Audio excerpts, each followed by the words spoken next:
And welcome to Spitfire. This is episode 56, the After London show. My name is Brice. I'll be bringing you through the topics and trying to keep a lid on conversation. Of course, joining me here, Chris Tunn, who hasn't had any production errors so far this week. There's time. But more importantly, our guest for this week. Just coming off a CDL London and casting, of course, let's introduce Chance. First of all, how are you? I'm all right, dude. Jet lag doesn't affect me at all, so I'm excited. Awesome. And of course, joining him as well, we will have Mike Kent from Dexerto. How are you, Mike? Yeah, not bad. Living the dream. Awesome. All right. Well, let's get straight into this one. Big episode this week. It's a lot to cover. First of all, why does Mike Kent hate Hastro? We'll go straight into that as the Dexerto power rankings. Me and Hastro don't hate each other. In fact, like even after we had that little squabble on Twitter, like we had a little, we DM'd and sorted it all out. It's fine. Like there's no beef. So as much as as much as the storylines would like to lead to believe that, there isn't any. And after London, obviously, I think someone posted that picture of the what Hastro said, but that was Scum. I couldn't. Well, yeah, Scum posted it after I posted it. But anyway, one of the reasons I did it, you just want to get the likes sometimes, It's difficult not to. No, that's no problem. Like I said, people are going to talk about whatever they want, and you've just, well, I'll say I kind of put you all in because it comes out as the Dexerto power rankings, right? Yeah, that's just come out. I just read them at the same time as you. You know what, right? I just want to set something straight just before we keep going on. There's this perception that I write number one every single article on Dexerto, and that I oversee every single word that gets produced. I've got people in Australia, America, the UK working we produce content 7 days a week, almost 24 hours a day.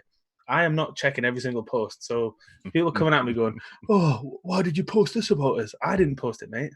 It got posted by someone else. I am just responsible for it ultimately. That's fair enough. I think the thing is that you're like a face.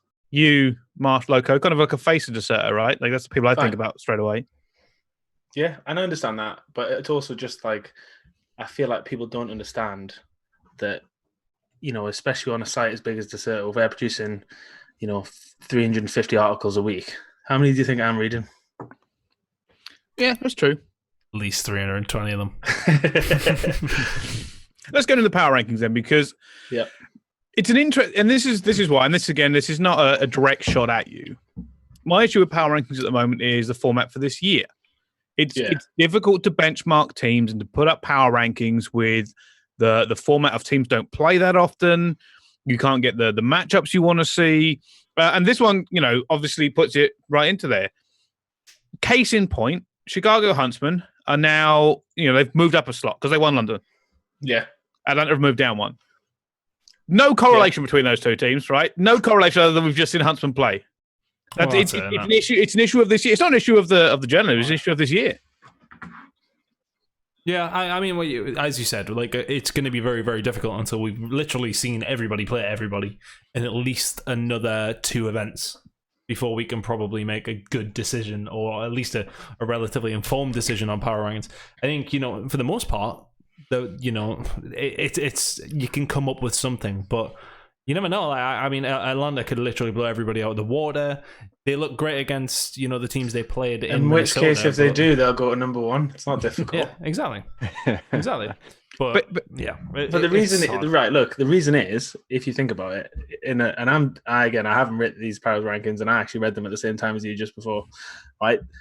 If you think about how you qualifying a team, it's because of the form they're in. It's because of the tournament they played in. It's through no fault of Atlanta's that they're in number 2. They've obviously, but Chicago have come in. They've proven over a course of a weekend against strong opposition that they're better than Atlanta FaZe, because Atlanta FaZe haven't had a chance to prove that. They haven't had that opportunity, and come next week or the next weekend after in Atlanta, they'll be able to show that.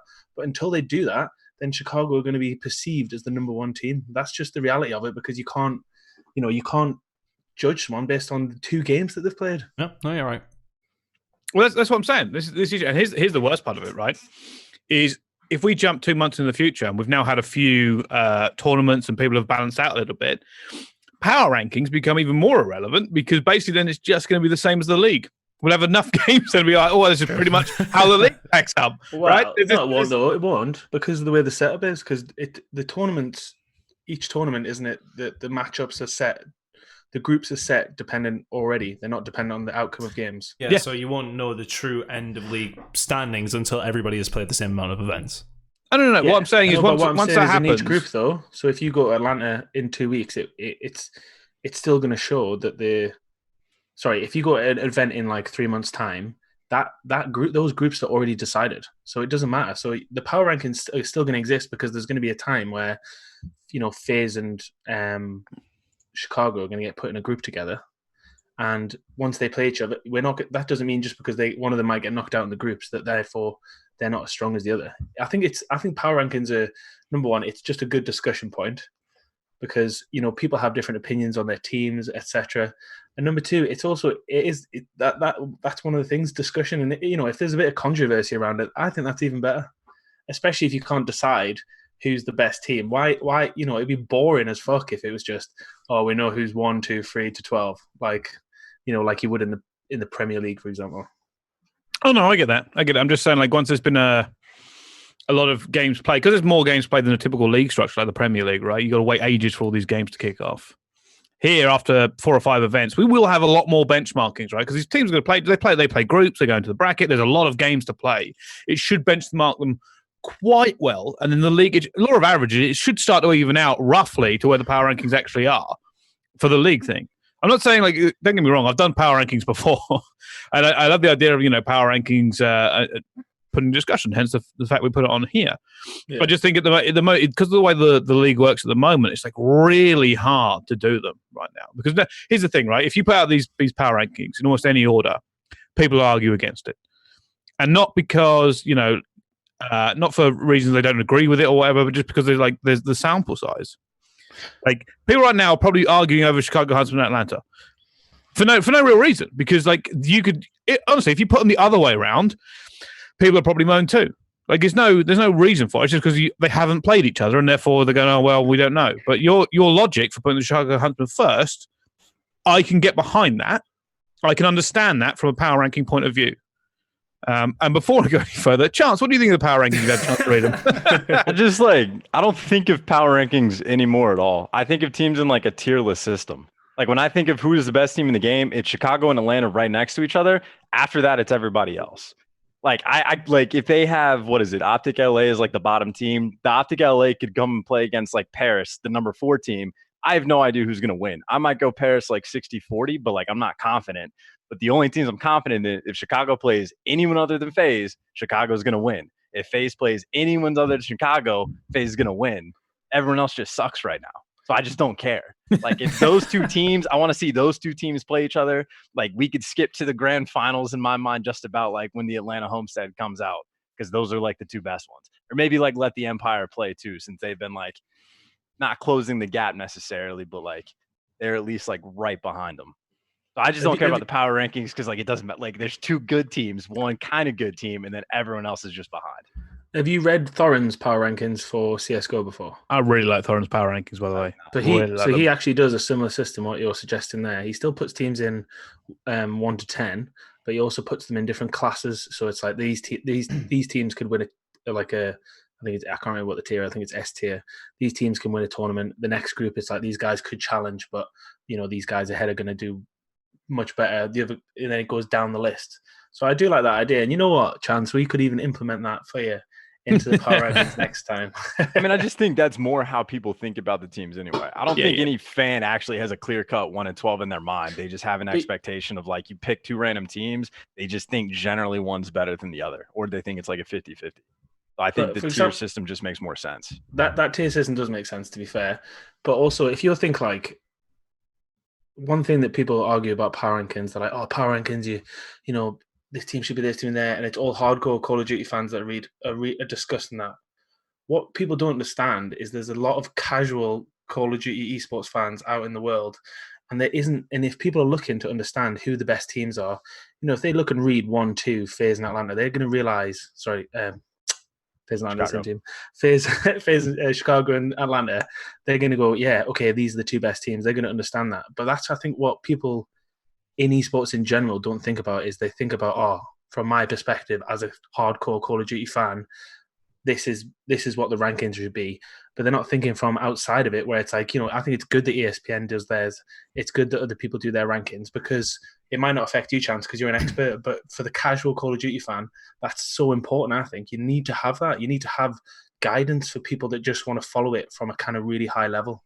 So I think that's the reason why rankings for us personally exist, because, we understand that the competitive Call of Duty community, they're going to go on Reddit, they're going to follow Intel, Call of Duty, or whatever.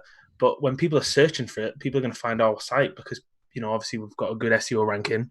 And those casual Call of Duty fans is a lot of the time who we're kind of appealing to when we're doing these power rankings. It's not appealing to people like yourself, because your opinion is probably going to be... No, I mean, I disagree with that, though. They're very appealing to me just because it's like narrative storytelling. Like, if you guys constantly put out articles of like Optic is the bottom team, if there's a storyline that's getting built of whatever team we're expecting to be great, underperforming at that level, like just getting smoked, literally number 12, then as we slowly see them progress throughout the year, or if they just have like a meteoric event, that's just like a big storyline. So I love when I see like random, like I enjoy the discussion, and I'm glad that there's like controversial sometimes. Fair enough. Like the Empire Chicago thing. It's the same type deal. It's like it gives you something to talk about, and it makes it more interesting. I just think in my head I think about them tier list, but I do enjoy all the like. I do like the tier idea as well, and I think could be a balance. There could be a balance where we do a tier system plus 1 to 10 as well, or 1 to 12. Sorry. Do you think that the tier thing is because like we're talking about higher level Call of Duty here, right? And I know, like in talks we've had in green rooms and talks off camera, and even on camera most of the time, right? We always refer to the elite teams as a tier. Like the elite teams are a very specific genre, and you can never find out who's an elite team until you get a couple of events into the game. Right now, it looks like Huntsmen and Atlanta, but and that's the way I've always kind of looked at it: is we figure out the elite teams first, and we figure out who's next, and then it's basically drops. There's usually 3 tiers. But for me, I always like that system because for me it does tell a story and why these teams are elite, and you give them a reason for it. In the power rankings right now, the problem with that is context, and that's the I don't hate power rankings, although some of the power rankings that came out before anybody had played, obviously I disagree with, because I'm like it's so subjective. It's even more subjective than it is now. But there is some subjective, like, Rocker dropping 2 points because we haven't seen him play. And don't get me wrong, I don't hate the idea of, discussing Call of Duty. Otherwise, we are doing a Call of Duty podcast. That'd be hypocritical as fuck. But it is one of those ones where it's sometimes it's very difficult to give bigger context in why you could put people up and down on this. Like, technically the Ravens and Paris basically came in the same position this week. And yet, one is 6th, one is 4th. Rocker have dropped 2, they've gone in the middle. It's one of those ones where you got to kind of look at it from many different angles. And here's the best bit. And I know this isn't for them. Players definitely get twisted up about these power rankings. As much as they say, "Oh, we don't care," There's some twisted up people behind the scenes. Honestly, right? You won't. Oh. Bye, Mike. We miss you. You're back. You're back. Sorry, I've turned everything off. Right, can you hear me? Yeah. Right, you won't believe it, right? But I've actually in the past, there's been players that I've tried to interview, and they wouldn't interview with me because I predicted them at like 3rd, 4th in a tournament. It's like, come on, just because I've did a prediction. I mean, this is a few years ago, but that player, in fact, is still playing. But that it actually does really bother the pro players. So yeah. And I can kind of understand, because pro players always think that they're undervalued, unless they're like the very, very on top. They always think, people don't like, because each player thinks that they're the best player in the world, as far as I'm aware, anyway. And yeah, pretty much. They get hurt when they're not called the best player in the world or the best team in the world. No, you're right there. It's interesting. I've had pro players come to me, and I'm like, I'm a good friend of yours, like. Sometimes I say things on the desk because they're controversial, or because that's a narrative I'm pushing at the moment. Good job. Yeah, we can't go. Everyone's really nice. There are some people really good. There are some people who do that, who sit on the fence, and I can't be like that. And you can't. Obviously, that's not good journalism. If you put an article out every week going, all the teams are pretty good, some people want something.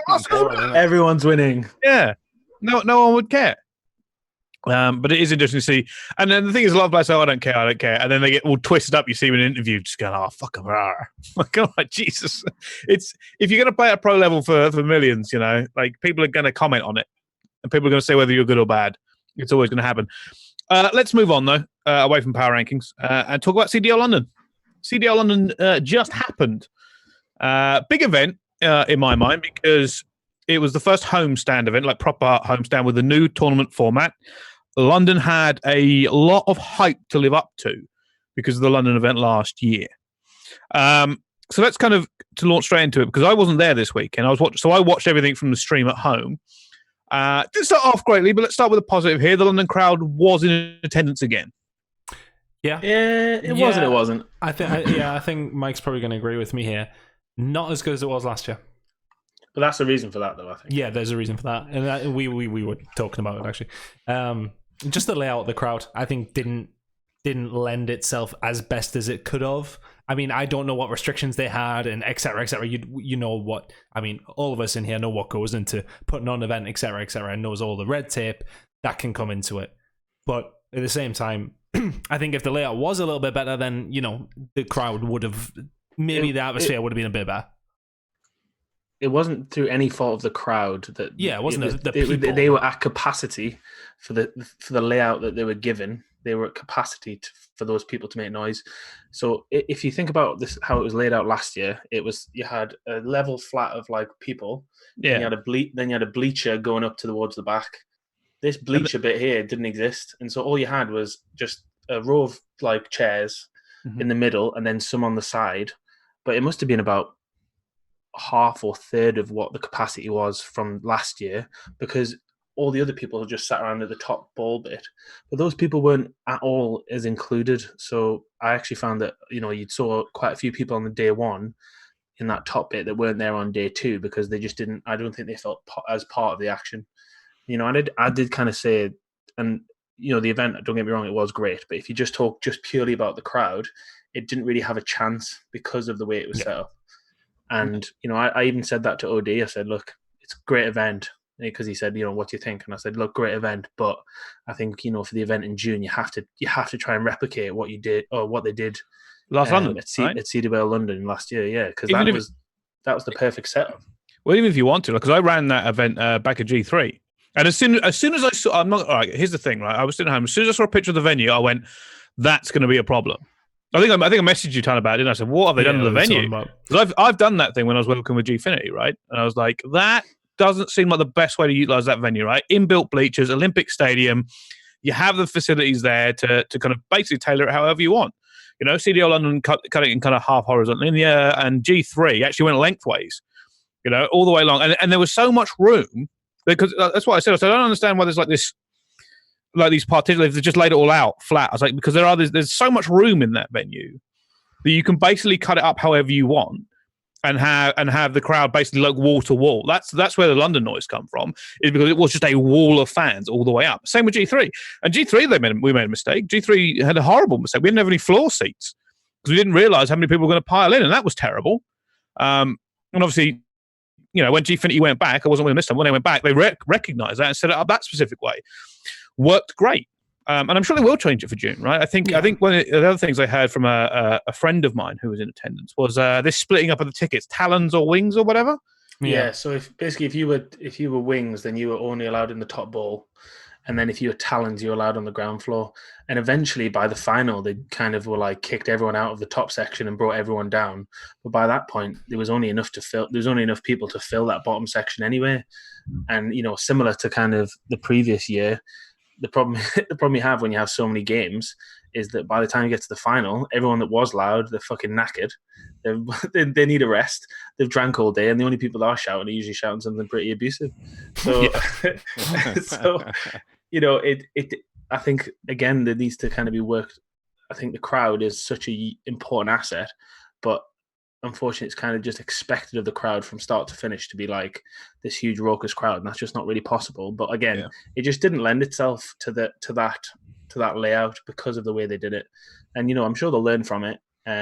But yeah, because they had the reason they had like a section cut off as well is because they had the challenger section there. Now, look, right, I'm not trying to shit on the setup, but everyone was giving shit last year, a couple of weeks ago to Minnesota because the event was in a parking garage, right? When it was basically just a low ceiling in like a heated area, and it still had all the proper setup.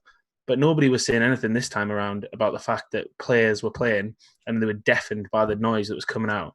Nobody was bothered about that. Everyone thought, "Oh, fantastic!" But everyone was bothered about a low ceiling. It's like, why is there so much outrage on one side but not on the other? It doesn't make any sense.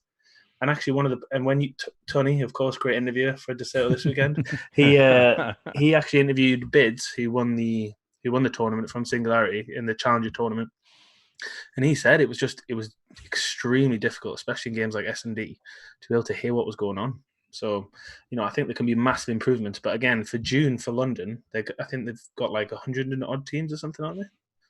I don't know if that's been announced yet. I don't know what's been announced for it because they said they were going to do a bigger event. Yeah. Well, it's something like that anyway. So, they're obviously going to have to work something out, but I really hope that they go back to the old style. Yeah, I spoke to OD about it as well in terms of like the challenges and things, and I know they do have another plan for that. I don't want to say it because it's we've already accidentally announced the London things on this broadcast, haven't we, Bricey, at some point? Don't know what you mean.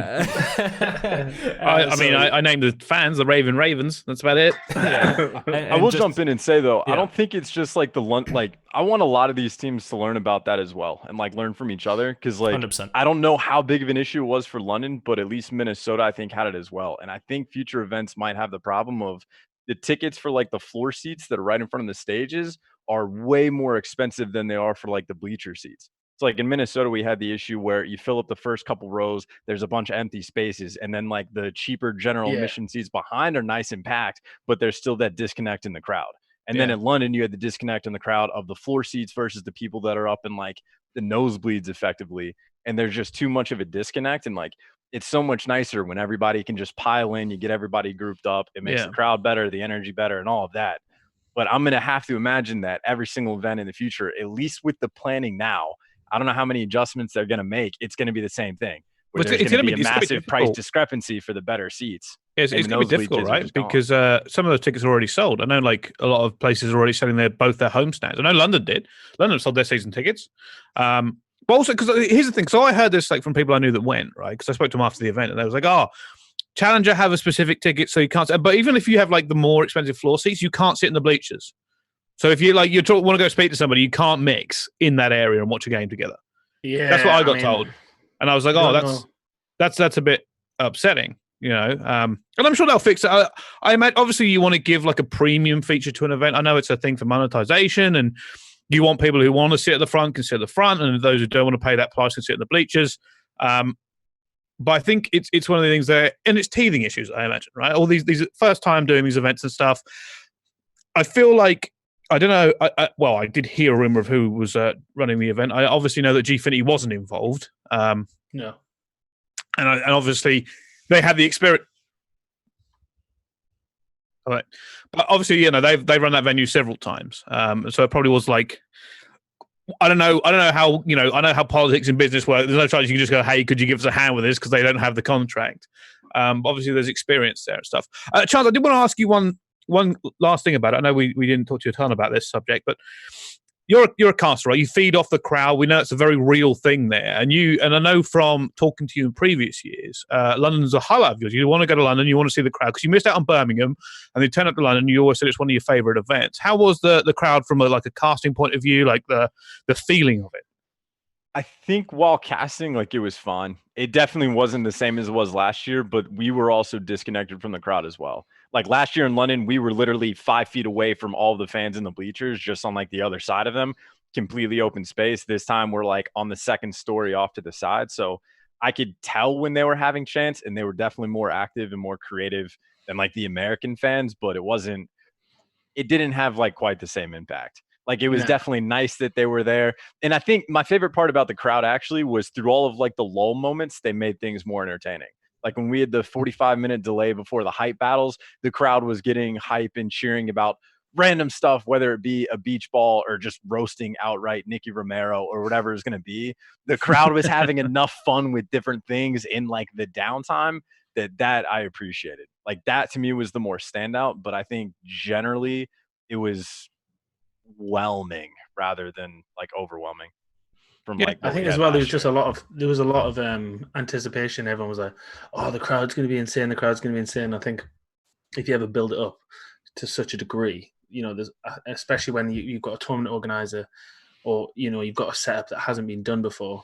I think it was just naturally. I think, as you say, it wasn't overwhelming. It was good, but I think they can take a lot of improvement. But what's interesting though is that London actually have a chance to do another event next in June, whereas for a lot of these cities, there's going to be one event, and then they're going to have to wait until next year, literally an entire year, until they can then do it again. How are they going to learn in that time? It's just that's one thing that concerns me. I just think that perhaps it would have made a lot more sense to almost have like a Roman crew that did everything, set everything up. I wonder where they could have got one of those.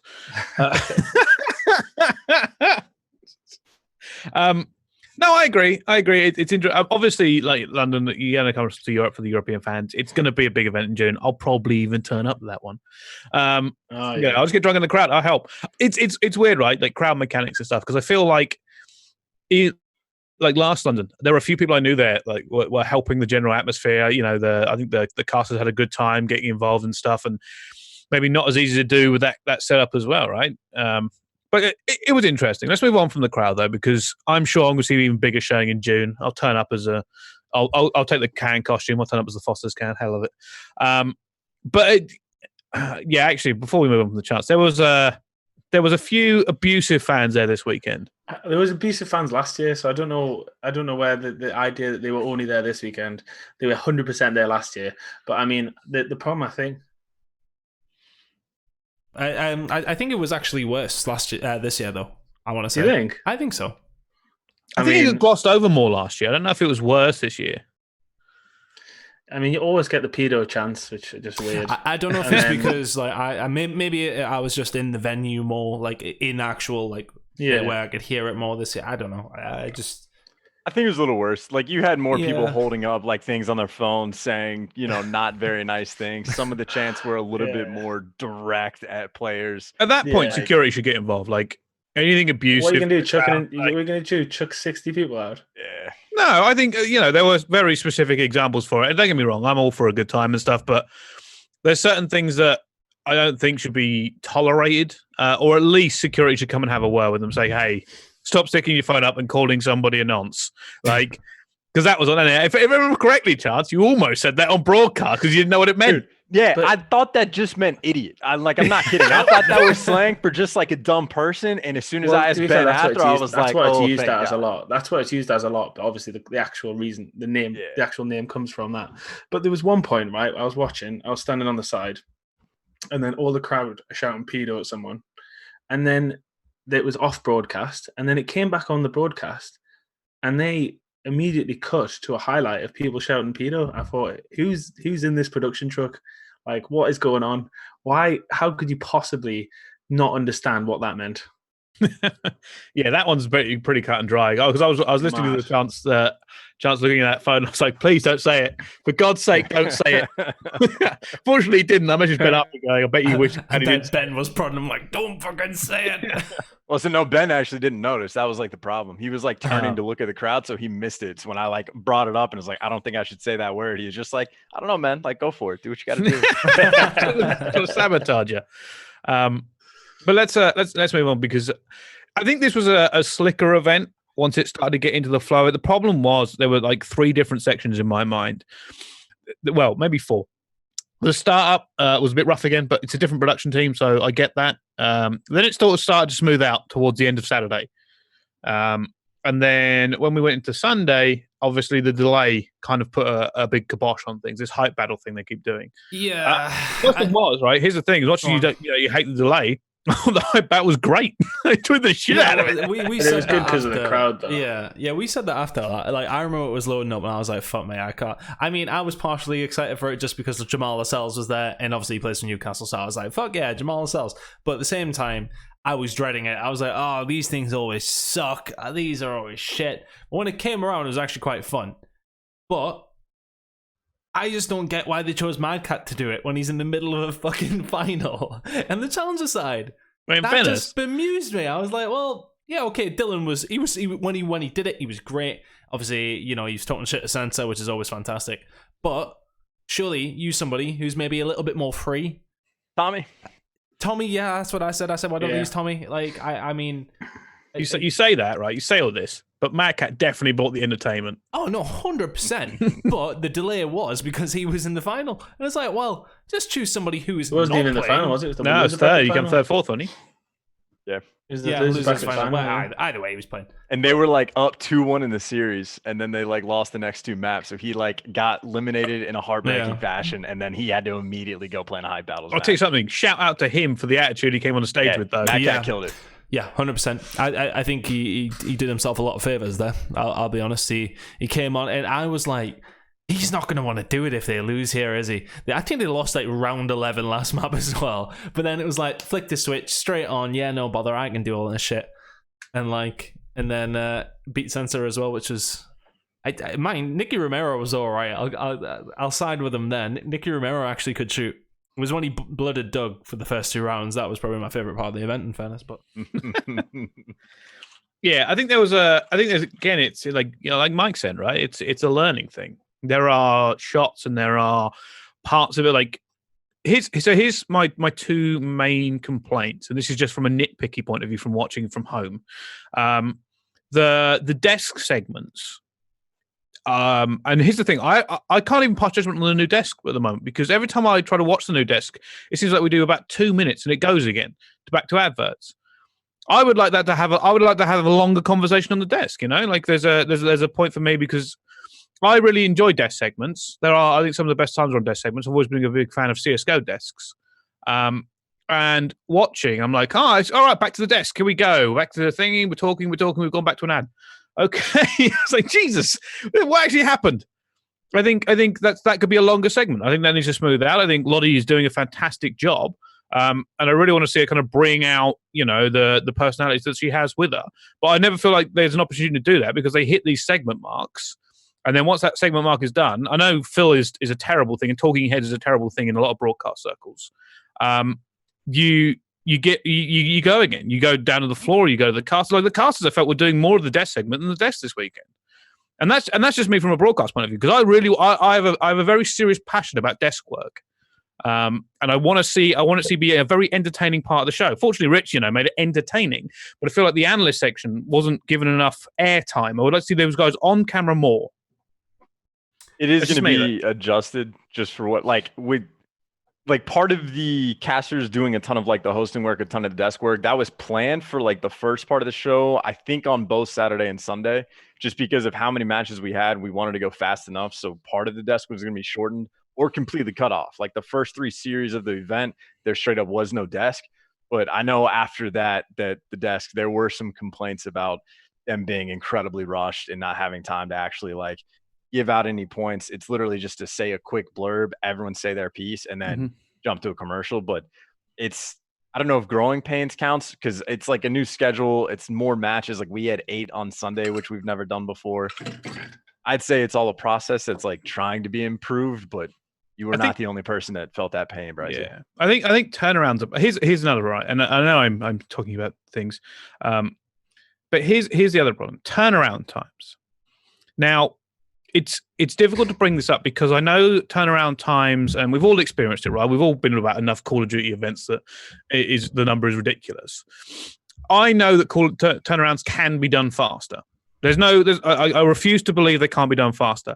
There's clearly something going on with the way they want the structure done and moving people on and off. And I think moving around right now, you're getting different people do it every week, so there's no rhythm. But I know for a fact that I've seen 13 best of 5s done in one day. And I know that I've actually seen the record, I believe, is 6 minutes map to map, and that's end of map game to new game, new teams, new map.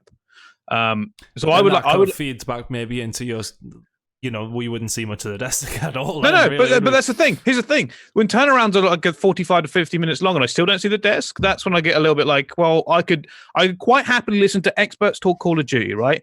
I respect everybody on that desk for their expertise and their knowledge, and I want to see it, because I still am learning, and I'm still a fan, and I'm sure there are a lot of people out there that would be interested to see their opinions on it.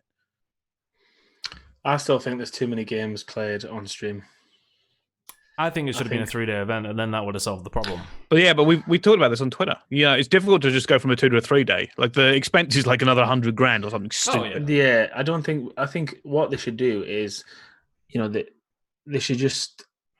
I mean, I'd have probably liked to have seen maybe a third less games. I think that would have stopped the crowd fatigue. It would have stopped, viewer fatigue of, and actually make the games that are on stream feel a little bit more important. I think if you lose your first game and there's an elimination match, the penalty for losing that should be that you can't, then they're not on stream. You know what I mean? That's immediately cutting out 2 games. I think almost like another stream would be a good idea. Well, yeah, another stream, but what does it matter? I mean, yeah, I know what you mean. I think that, or what you do is when you do the event, you do it like CS:GO does it, where you do it on the Friday and you do the first couple of games, and it's streamed from not from the venue, and then on the Saturday and Sunday you actually have specific big game events planned. So, and you've already taken care of a number of the games, and I think that would reduce, again, the amount of games that are played all in one weekend. It reduces the amount of, the casters are not going to be as burnt out because they're not having to work these ridiculous days. You know what I mean? I feel bad I actually think that the casting team, and I'm not saying it just because you hear Chance, but or you guys, but I actually think that it's ridiculous how many hours and how much work they have to put in. It's actually mind blowing. And on the same thing is like someone like my video team and Tunny that were there for us. The amount of hours that you have to put in over that weekend is insane. Like, and I've done it in the past as well. Obviously, this time you told me it would be a light weekend. Lie. And I just, I think that's one side that people just don't appreciate, and the fans don't appreciate enough. But at the same time, you've got to get the amount of views up. But yeah, for me, I think it'd be nice to see some games not streamed, or some games streamed, or some games played on the Friday at a different location. That's perhaps just a little studio that isn't going to cost a fortune like the Copper Box. That'd be my, why not fucking learn from CS:GO tournaments? Yeah, that have been doing this format for years. Why not learn from them? I mean, I suppose if you're going to throw up another stream, like if you do that, cut those 2 things and have them on another stream, right? What you could do is have those 2 casted on Bravo or whatever, and then once those are done, just go straight into the challenger stuff. But I mean, that's, again, it's expense, right? And rolling that shop isn't easy. You can say it, but it's not easy. And that's why I understood it. That's why, I've not really been one of these moaning about it not being there, because I understand the expense versus reward. And while I would like to see it, admittedly, it's I'm sure we'd like to see, every single POV at all times, et cetera, et cetera. Yeah. But it's all like, yes, okay, they have. I think that's one thing, is that everyone's like, oh, well, they've got all this money. And it's just like, well, yeah, but if I hear 300 million thrown around again. Yeah. It's just like, every excuse. They haven't reduced the bullet range on this gun. 300 million. If we put 300 million into everything that everybody thinks 300 million should be put on, that the league would last 1 year, but it'd be great. It lasts 1 year. There was excuses to throw money at everything. Yeah, it's called a CGS. Look at that, it worked out. Yeah, exactly. But yeah, it's interesting, right? I think obviously they're gonna learn a lot, and it's this NFL style broadcast they're trying to bring in. You can tell there's like mainstream TV stuff that's being like tried, but they're trying to make it more like the big sports shows in America. And I understand that, right? It's a successful formula. Look how much all those leagues are worth. And it's just going to take time to get all these people to gel together and go forward. It's teething issues. That's all it is. They went there the first time, and it's teething issues, and you hope it's going to continue to get better, as broadcasts always do. So, I don't know. It should be interesting for me. I was trying to think if there's anything else kind of standing out for me at the weekend about, just the event in general. Other than not seeing the Challenger final at all, I would have liked to have seen that. Well, again, you could do the Challenger final if you had less games streamed. Yeah, you could, because it wasn't meant to be on in Minnesota, and then they cut it off. Yeah. Correct. They showed like the first best of 5, and I think it went to a second best of 5, and they kicked them off the stage. I tell you what, one thing I did like is I did like the single elimination bracket. Yes. Because I mean, controversially, because I know everyone's going to kick off and be like, oh, double elimination is the best. And for a big tournament like Champs or something, if you play it over a certain amount of time, I 100% agree. But for a tournament like this, I thought the single elimination format was perfect, because it meant that, when London lost that game, that was everything was on the line. In that last map, everything was on the line. It wasn't like, we've got another chance to go to losers, and then you're losing the loser bracket after that, and it's kind of like takes the edge off. It's mass. I thought it was really entertaining, the single elimination element of it. I really enjoyed that part. Yeah, format was my MVP. I tweeted it out because I've pushed for GSL style groups for years, and I was told for broadcast but it wasn't possible because you were always adding in an open bracket team. Yeah. Well, that and the other reason I was told was broadcast reasons that you can't schedule games properly because you don't know who's going to be playing. And I always put, I don't give a shit. Groups are boring. I've always hated generic groups. I hate round robin. Yeah, round robin. You always get stuck with a shit team, especially if you're a caster. You get stuck with, great, we launched 2 teams who don't give a shit. Remember wait for this one. World War II, there was like, Tom, we're getting you casting on Alpha on Saturday morning. I was like, good. Fucking not good. Not good at all. Absolute arse cheeks, that's what it was. Fucking watching Optic body somebody shit. I like the GSL style groups. Every game matters, and I like single elimination. I know people out there are going to be going, but what if they play their bogey team and all this tough, right? That's what happens in the real world. Their map pool should be deep enough. Yeah, in groups you have a chance to lose, but then obviously once it gets to, if you deserve to be in the knockout point, then you just need to not lose then, and then you go and win. I think it is, you have to, you deserve to win the tournament. You don't get like a lucky way through or anything. If you've won 2 in your group, you beat the best 2 teams in your group. If you then win the semis and then win the final, you beat the best teams, in my opinion anyway. That's how it should work. Obviously there will be times where it potentially spirals a little bit, but realistically you should be the best team there if you won it. Even though that is the case most of the time anyway. I like how streamlined it is. I like that it makes more sense. I think from a viewership perspective, you go, right, we've done the groups, and people understand that they are groups. And then you go into the bracket and go, right, they've got out of the groups. The groups is a separate thing. And I think that's what a lot of people are moaning, because I saw people complaining about, they went 2-0 in groups, they should get more points. Why are they out? They've already won 2, they've got the same points as somebody else. Well, unfortunately, tough. The groups is a separate thing. Get out of the groups is the first stage of your tournament. Then you go into the second stage as a clean cut. You get the higher seed if you come out first, and if you come out second, you get the lower seed. And then you go into an elimination bracket. Every game is super important. You're now fighting for your life. You've got to have a deep map pool. You've got to have your research done. You've got fucking 4 coaches, an analyst, and a background staff. You should damn well be ready to play this game. But that's just me. I think it's one of those ones where, they've warmed up. They all should be ready to go on to it. And it's a bigger game. It's a bigger format. You're not going to go, the Ravens are lost. Let's go wait for them in 2 hours on some station called C37. And hopefully we get to see them on stream at some point. No, if it's a life or death game. I don't like second chances. And double elimination works in the bigger format. But I like this 8-team, let's get it done thing. I agree. I think it's a better format. I do think you made a good point, though. I think we have to explain it a lot better. I think because there was a lot of people freaking out, not understanding why, whatever team came from losers, which didn't exist anymore, didn't have to like people thought that Empire would have to beat Chicago in 2 best-of-5s. Because we had the same habit. No. This kind of ties in your point of we need the desk to have maybe a little bit more time as well. Of there just needs to be a clear-cut distinction within the tournament of saying, all right, guys, group play is over. Here's what the bracket looks like, and have nice fancy graphics and say from here on out, single elimination, every single game matters. Because I think people vaguely caught on to that, but we didn't quite understand it.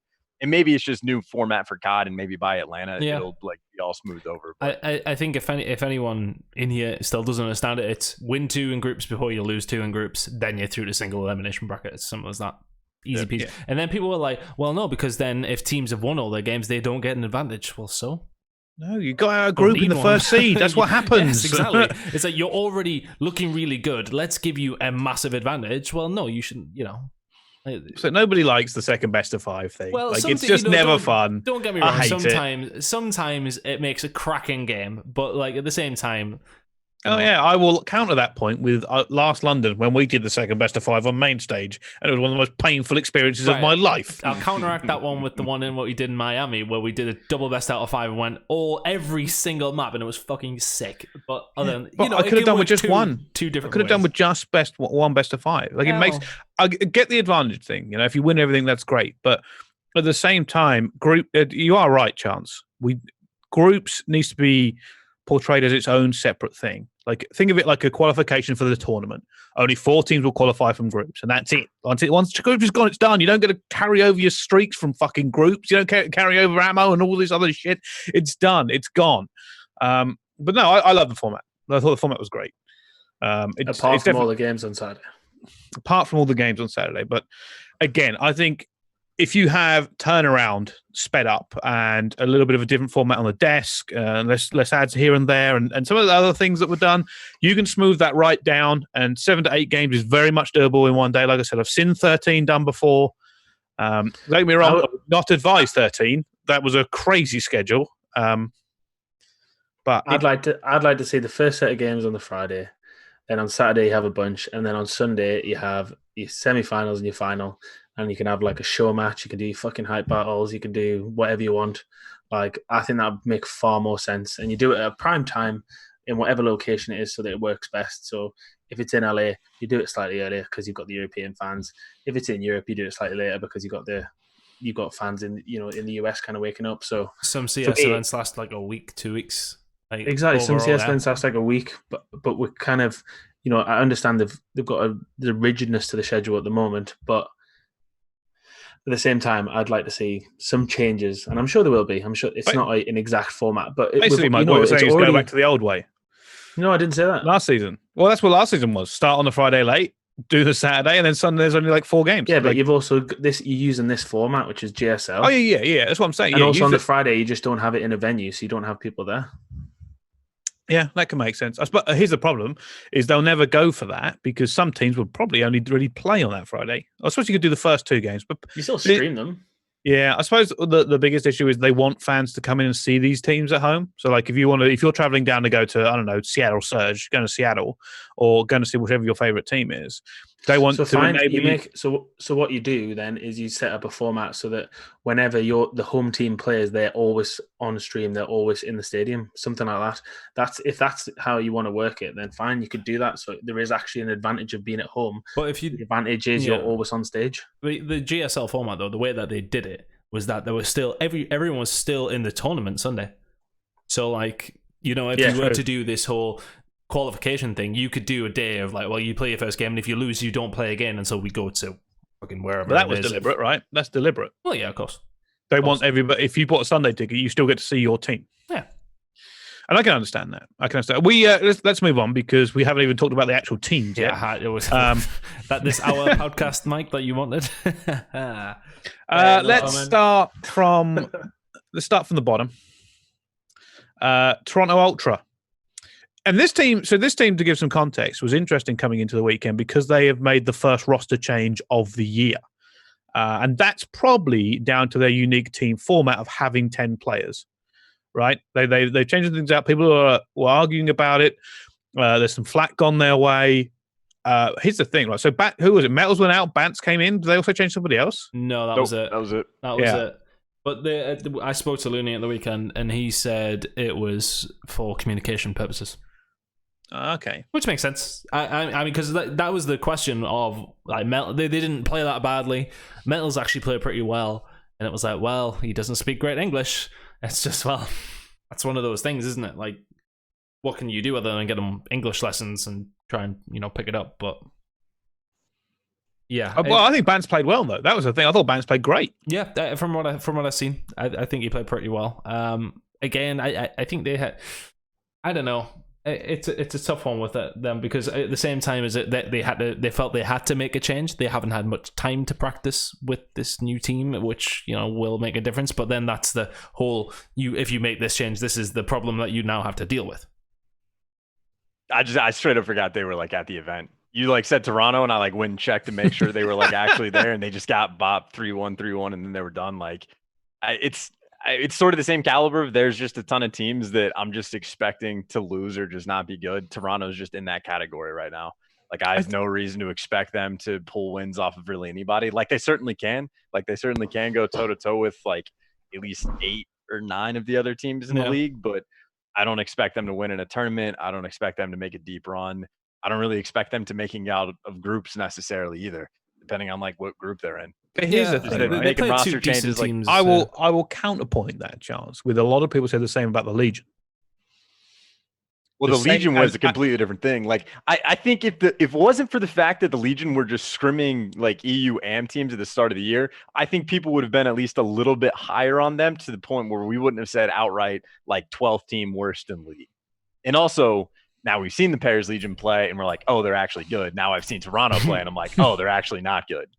So like now that we have more evidence, I'm just watching Toronto just get beat down repeatedly. I think Toronto's problem still is that's a lot of players to manage, and I have always liked the strategy of having 10, so you can switch it in and out and do your own stuff, and they can practice. That should be the best S&D team in the league, by the way, in my mind. 100% agreed. Because they should not only do they have that depth, but they have the ability to scrim themselves on S&D constantly if they want to improve. So they should have that backup for it. Do you not think that's a bit of? I think that's a terrible. I mean, look, if you just play the same people over and over again, even if you switch up the teams, you're still going to learn where that person goes. There's no like. Yeah, but I think it's. Is that I think not it's a detriment though? I think because here's the thing: S&D usually, from a lot of players' point of view, the breaks start off the same. It's more about it's the reason why teams get so good off wages when they play wages for so much. It's S&D is like its own way of thinking and its own way of dealing with situations. And if they want to, they can practice breaks, practice spots. They don't have to let anybody else know their breaks on S&D if they don't want to. Like they can surprise any of these teams every round because they should realistically, none of us should have any idea what their breaks are. Well, did they win both their S&Ds, Chance? I have to have a look what their games were. I had called gameplay. Hold they on, definitely lost Ramaza against Paris based on the stats, and then it could have gone either way on Piccadilly versus the Royal Ravens. I'm not sure. The stats that we have are interesting. It's very tough for me to tell sometimes what they won. I'm just trying to see if it does actually specifically say what they won and lost. If only the game was played through a PlayStation through a PC with an API. If only that was the case, and we could just have all that data. Only. Yes, it would be. They lost to Paris on Ramaza, and they lost both their searches. Yeah, they lost both of them, one by 2 rounds, one by 3. I will maintain, and I know they've got a new analyst in, and I believe they've got a new head coach in Toronto. Hoping to get them on the podcast at some point because I want to talk to them about their entire thing. Because I think it's what they've set themselves up for is a very difficult year that could pay off. I fully believe Toronto could find the right combination. They could have very hungry players. Because I think Bant's played great, by the way. And I think part of that was he had to prove himself. So he was dialed in from the get-go to come straight in and jump into that roster. Yeah, it's that whole, you got to be pushed theory. Yeah, it takes a lot of management. Like, you have to, if you're going to go for that, right, you go, right, we've got this massive depth of players. We can swap any of them out. Well, you've got to know what strength and weaknesses are, and then you've got to have enough time for it. And the truth is, you can't get enough reps in with that many players. So you have to have serious analysts on the coach side looking at them and figuring that shit out so you can make the best use of your time. Toronto have got a mountain to climb, but I don't think it's a mountain that they're going to fix overnight because they can change their roster to anybody in that roster. And they don't know what the combination is right now. They don't know which is going to be the best combination. They're trying a few things out, and I respect that. But they need to figure it out before they let too many points slip. You know what they should do? Right, and this is coming from someone who doesn't run a team. But they've got 10 players, right? They should have each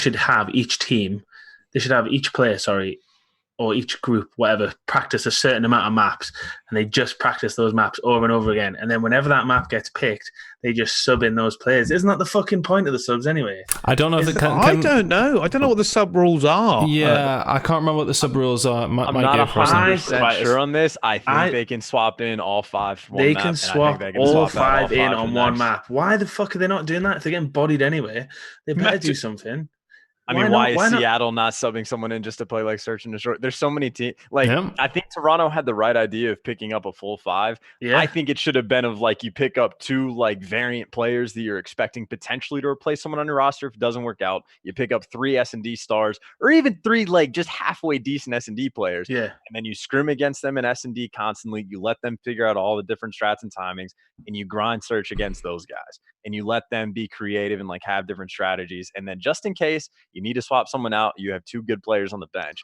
They just went with 5 other pros, and that's when it turns into a giant mess, and you don't know who to sub out, and you have players of just equal skill, and now you just have medals won, but there's communication issues, and it's too much to deal with. You got Brack sitting on the bench, and it's well, What is he offering? Going to see over the course of the season. I think we're going to eventually see someone just has to have the balls to be like, I'm going to bring in I'm going to swap out 3 players in this S&D and just see if it works. Like if say Toronto lose their first, how many events do they play over this? 8, is it? Yeah, I think it's 8. If they lose their first 4, and then it gets to the 5th one, what have they got to lose? Like if they're getting bodied all the time, why not try and throw it in? This is and I think you're right, Chance. I think you can swap an entire new roster in if you wanted on that 5th on a per map basis. I'll try and find it just to confirm. And it's like you take a team that has a unique opportunity and they're the only ones that went that far to actually do something. And then with that unique opportunity, they play the exact same way they did last year, effectively. Like, I don't think they're doing anything super creative with the extra 5 players. I'm sure they scrim against each other and maybe play search, but that's it. Like, I don't like you could pick up a full team of 5. And as Mike even said, just have them play nothing but search and destroy, swap them in for your S&Ds. Like there's so much potential, or even certain maps in a respawn, whatever you want it to be. And I just don't think that was their thought process. I think they were just hoping if you have enough depth, you could just sub in a player if things aren't working out. Like it's such a great concept, not executed well at all. Nobody's executing. Everyone's too scared to do it. You know what I mean? I was saying like at the event, because when Shotzi wasn't doing very well, I was like, Tommy's here. Why not just fucking sub him in? See what happens? Like. Yeah. Well, that I disagree with because I think Shotzi needs reps. I think that's a play. Right, I think that's like a bit of a different situation. For example, though, and it's like, why not use those players to your advantage? Why not be able to like swap people in and out? I think that'd be amazing storylines as well. And also, how hard is it going to be for you to kind of work out if you're kind of watching your opponent and you're looking at what they're doing and you're looking at their VODs and etc. And then suddenly you're going up against a roster of completely different people. You're like, what the fuck? Like, it's a total mind fuck. I think it's almost like the ban and protect time where you could ban and protect different weapons, and some teams are good with certain weapons, etc. I think that would be like that with players. It'd be amazing to see just players swap in, swap out, and just, going into a final map, and then suddenly you've got like a bunch of new players you're playing against in your S&D, and you've got all these up and coming S&D kids. I thought that'd be amazing. There'd be so many storylines from that. It'd be unbelievable. No, I agree. I think moving it back to just like, because it is an interesting strategy. We'll have to see what's going on in the background in Toronto, right? But here's the thing. They won 2 maps this weekend. And their group wasn't, it wasn't like it was super stacked against them in my mind. Paris and London. I know Paris have gone up in everyone's estimations. But London are still, they're not top 3. They're maybe top 6, maybe top 5. Those are games that Toronto should be looking to overturn. Right, if their first 2 games were against like Chicago and Dallas, very different story. But I think Toronto really needs to start figuring out where they're going to get these wins from, because they need some points. That's what you got to remember here. Is every event that goes past and that they can't get some points on the board keeps putting them further and further in a hole. And a hole they might not be able to get out of, no matter, even if they find that magical thing. Like, they'd have to start winning back-to-back homesteads to make this way back into the league. It's difficult. It's a horrible situation for them. And then even in Atlanta, Toronto, they get Chicago first thing, which I'm just going to go, like, I'll call that a loss. And then they have to play either Minnesota or Paris. So they literally might have to play for another, like, 2 weeks or, like, a week and a half and just go 0-2 in groups. Now they get 0 points on the week. Like, yeah, they're digging themselves in a hole. And I think any of these teams that are getting off to slow starts, like making champs, it's only 6 teams. Like, it's not like everyone gets the guarantee at the end of the year where if you're in the pro league, you still have the shot at the big prize at the end of the year. Like, we're going to cut out a ton of pro teams just for that final tournament. And you're just like wasting away potential of making a ton of money at the end of the year. Is that being said before? 2 subs per match allowed? I'm pretty sure the system is supposed to be, it's like the top 4 auto qualify. And then there's like 2 wild card spots. And I've seen this on Twitter. So I don't know if there's been like a massive announcement. I don't think I'm spoiling anything. But I've seen it like mentioned. Yeah, before. We'll find out if you're fired tomorrow. We'll find out if someone yanks you off stage. But I mean, either way, we know that there's a point system. We know that it's incredibly important. These, like, not points. every team there's, is like, a maximization, and there's already like a clear-cut discrepancy between some of these teams. I like thought it was 8 points, but yeah. Or maybe it's 8, whatever it is, but still you're cutting out like the bottom 4. Like, if you're in the bottom 4 already, it could be a scary thing. And if you're Toronto, if you're in the bottom 4, now you're just going against Chicago first thing. You have 2 other tough teams in your group. Like, do you not look at that and think, okay, let's make sure we practice a lot more with what we've got, or do we make a change again? That would be the problem I would see on my end. Start getting creative. Start doing. I say throw Toby fucking Kleenex in there and see what happens, because I mean, why the fuck not? I also want to point out one thing people haven't really spoke about in regards to Toronto is the salary cap. We know some teams have gone and done their salary cap with their 7 players, or even their 5 players, I've heard, and then paid the rest of the minimums. Toronto obviously have spread that out amongst 10, so they haven't had the money to buy some players. So it's a little bit more difficult from that point of view. But I think we need to move on to our other bottom team, the LA Gorillas. Narrow loss to Seattle, whose S&D has been shaky to say the least, and obviously they've got beaten by Chicago. The Chicago thing's not really a surprise. The Seattle one, I think it was a bit disappointing for LA Gorillas this weekend. Like, they could have got further. They could have done it. Tough group though. Yeah, it's difficult, isn't it? Because I mean, who they played in, you just feel as if that game against Seattle, wasn't it? They probably should have done better there. In fairness, Seattle won their very first S&D against them, and you're like, okay, you should probably be possibly closing this one up. But I don't know. Again, tough games. They were lucky not to be 2-0 after last week. I don't know. I don't know how to feel about them yet. Sometimes I look at them and I think, you know what, you're actually pretty decent. But then sometimes you watch them and you're just like, Aches is struggling. I'm just going to put it out there as well. There's not one game I looked at and thought he's playing well.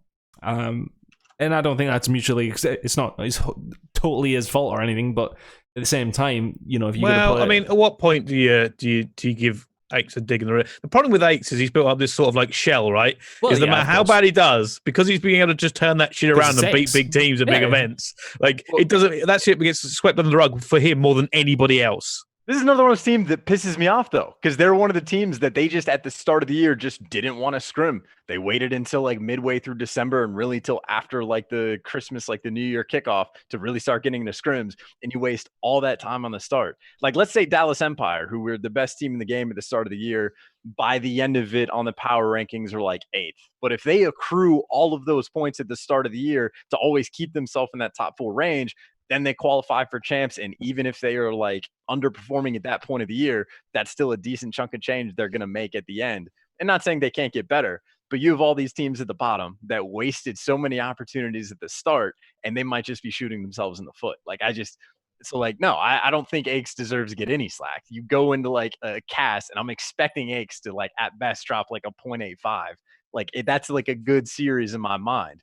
I just like, it doesn't, I just don't care. It's so insane to me that some of these teams just haven't like put in the time and like effort. I give him no credit, no slack.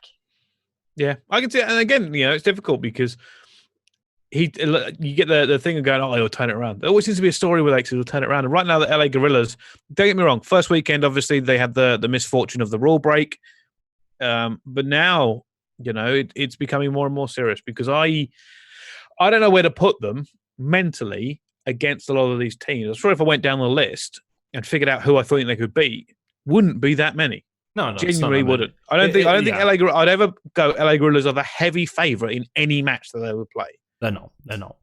Like, if you watch them against Toronto, you wouldn't really know which way it was going to go. In fairness, they're both sort of in the same boat right now, and it's just they need to make changes. This is the beauty of the CDL. You can. And if you made the right sub choices, then you're in a good spot. If you hired your friends, you aren't. Their game against Seattle was telling. I think. Yeah. But then again, how much could we talk about Seattle? They're not looking too great right now. They're looking. I mean, Octane looks fucking great. He looks so good. Of course he does. It's Octane.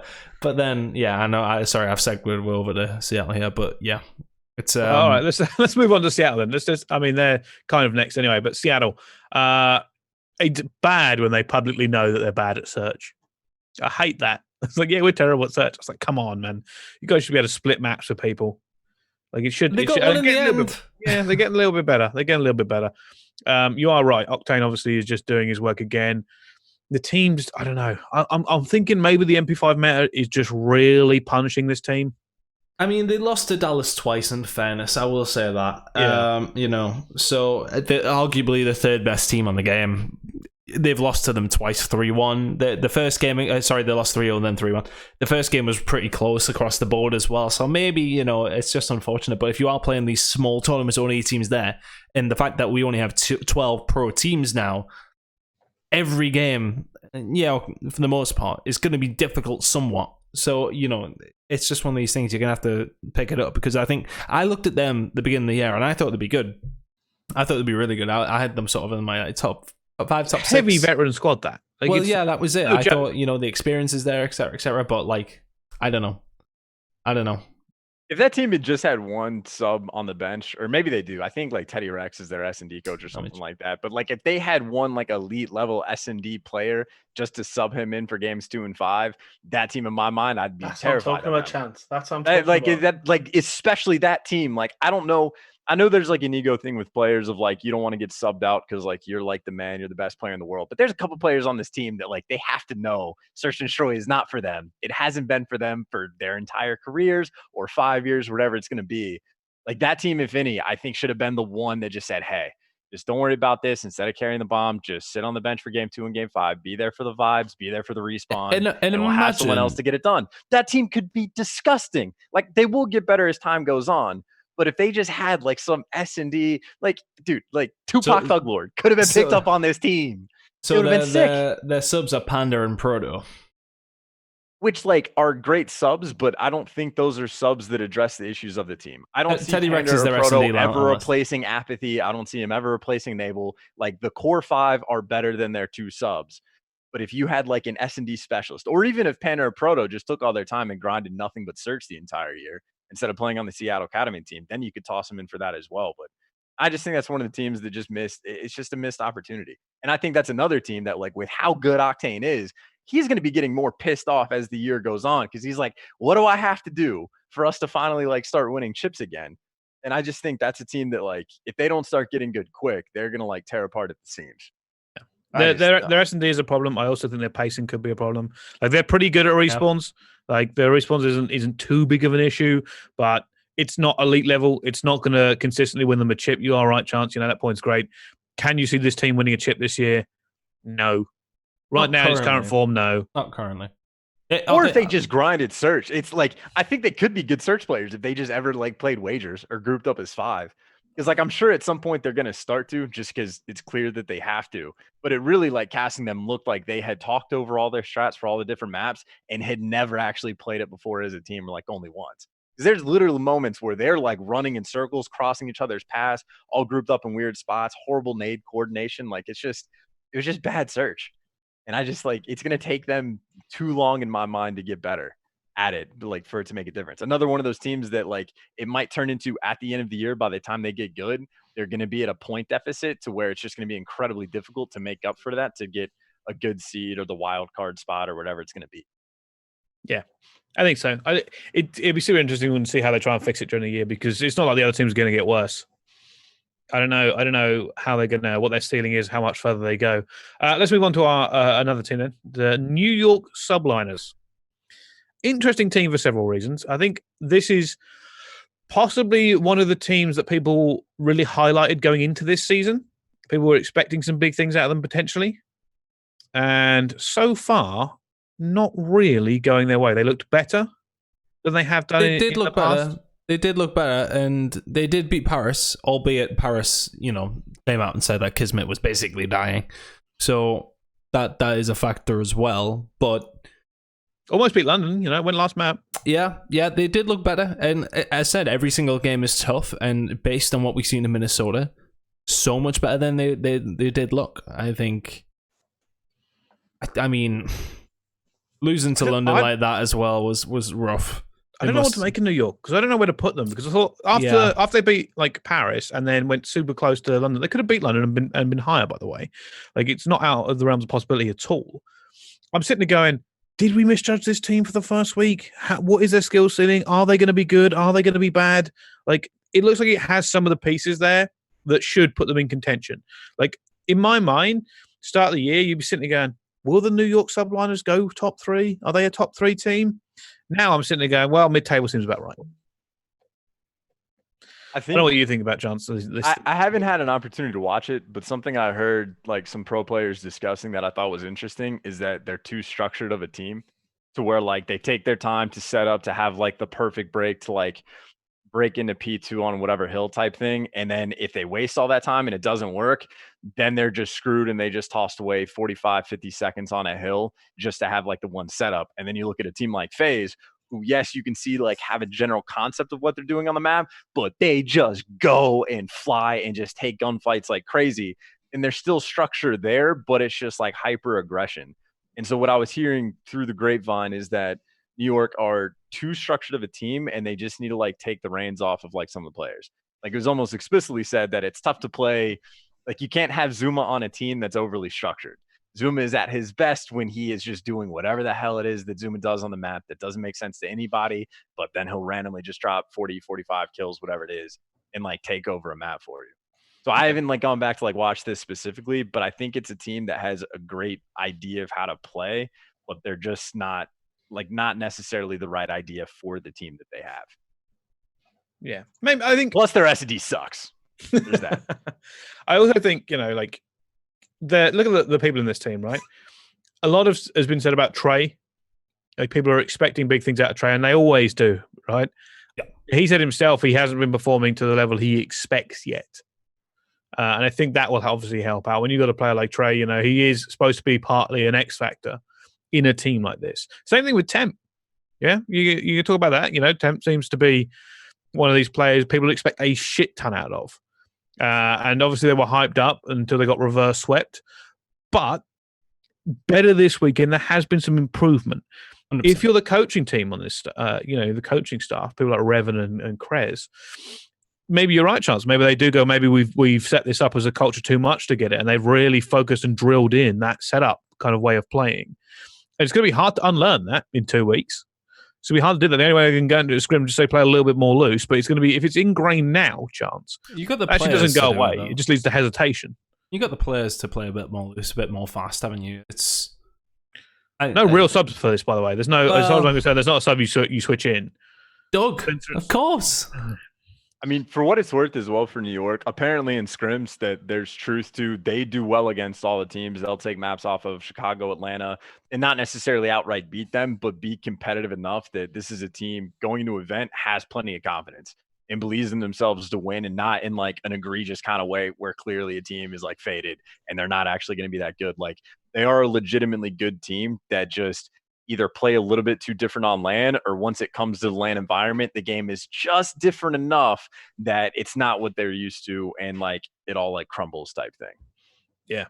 I mean, I'm sure they've got Sensor in the background screaming to get on that stage since they haven't been doing well. Yes, they do.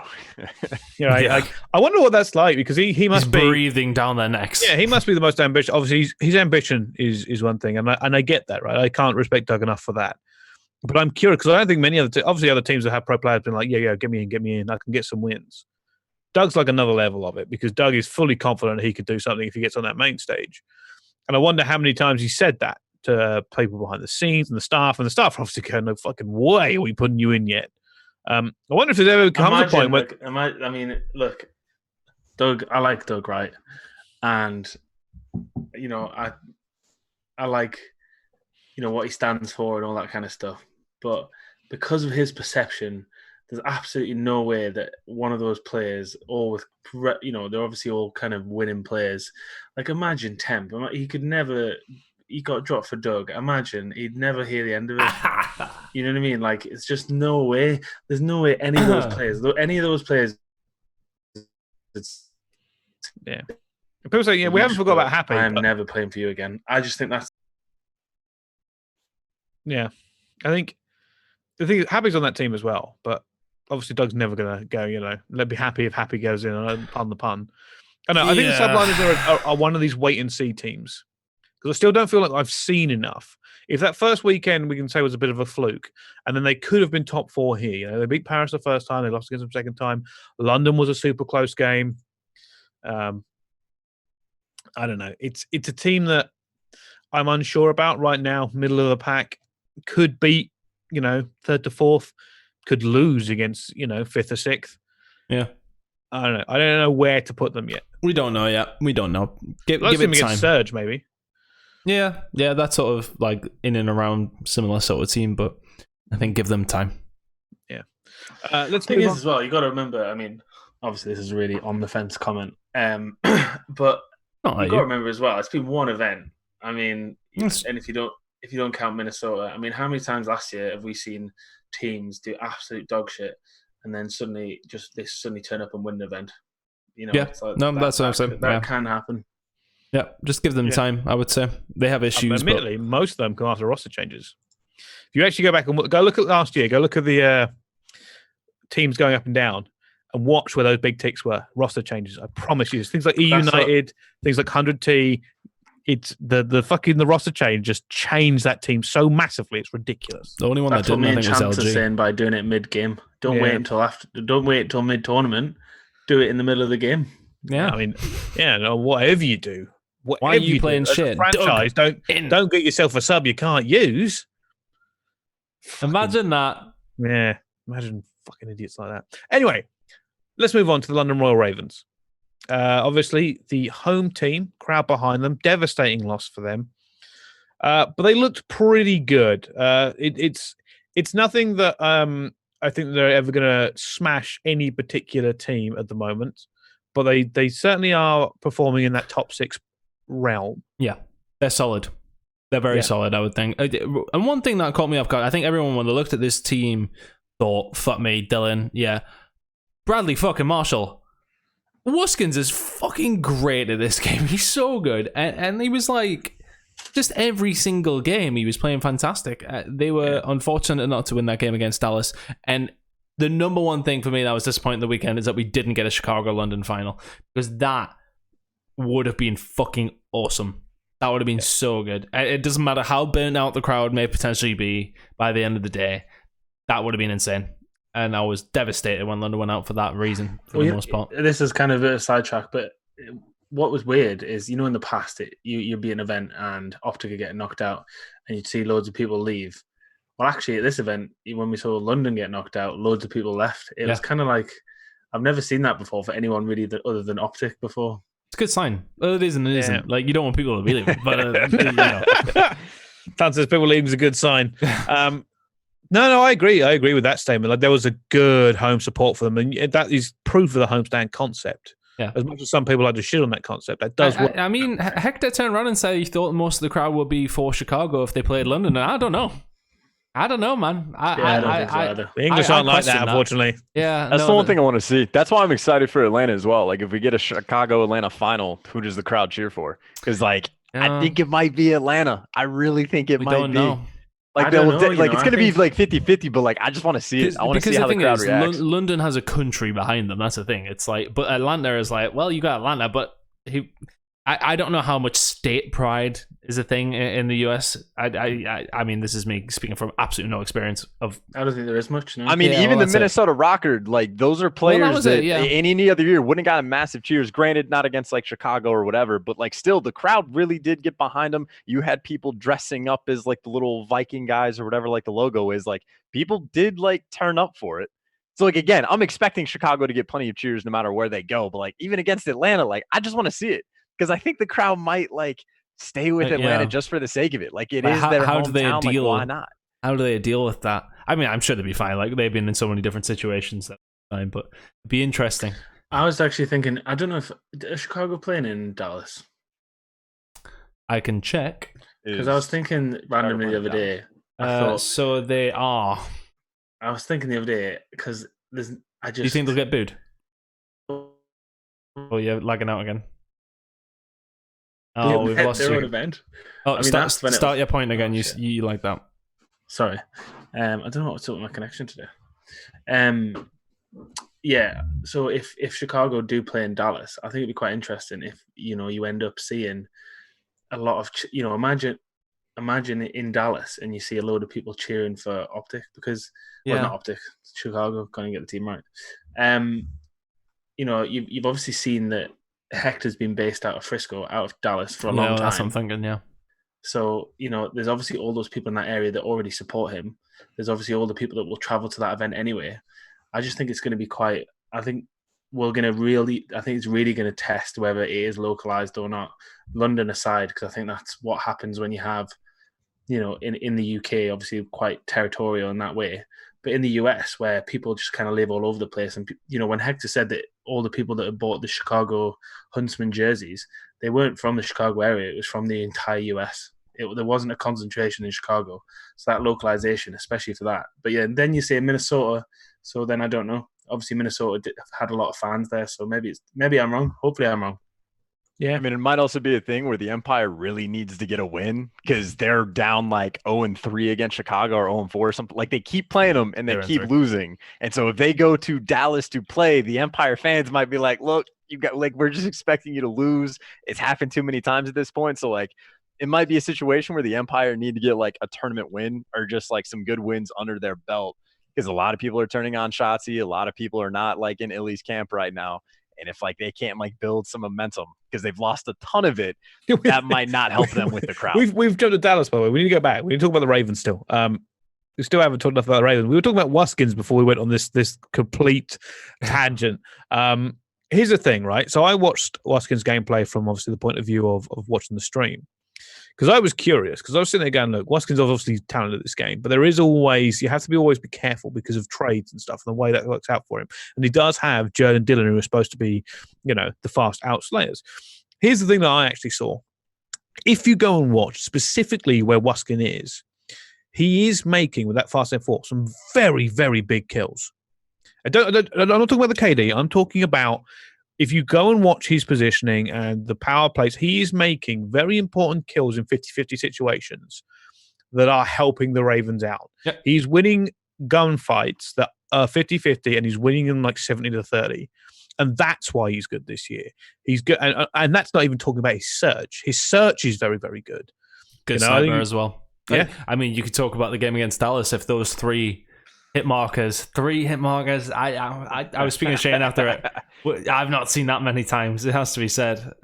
You maybe see one, maybe two a game, and the fact that you got three in one game. If those all hit and kill, you don't know how different it could have been. You don't know how different. What was it, 6-4 in the end? So relatively close S&D. I mean, you're trying to theory craft, but at the same time, still an unfortunate situation. He played really well, and that would have hurt a lot, especially after how he played all weekend. For that shit to then happen. Oh yeah, I like that there was a lot of passion in that team, and they obviously they've got the beauty is they've got another chance in June for another home series event. Yeah, but they can set their content up as well. I'm just going to throw that in there, just as a bomb. Don't like it. I know what they're trying to do. Don't like it. They can make that much better. Like about it? It's obviously like very stilted. Like and I wasn't going to do this thing. This is another thing I was going to bring up at another time. I'm going to rank content for teams. I like the fact the Ravens are putting the effort in. I think there was a piece with the twins. So I think the COD league might have done that. Yeah. And you can tell that it wasn't done by the Ravens because the Raven stuff right now. I like the fact they're putting it out for the homestand games. But as far as I'm concerned, the twins in that roster have some of the greatest personalities of anybody in Call of Duty, and I will fucking throw hands up against anybody in here. They are naturally entertaining. The problem being is when you're there promoting the event and stuff, obviously they've got to read off a script, and you can tell they're reading off a script, if that makes sense. Don't get me wrong, they're not actors.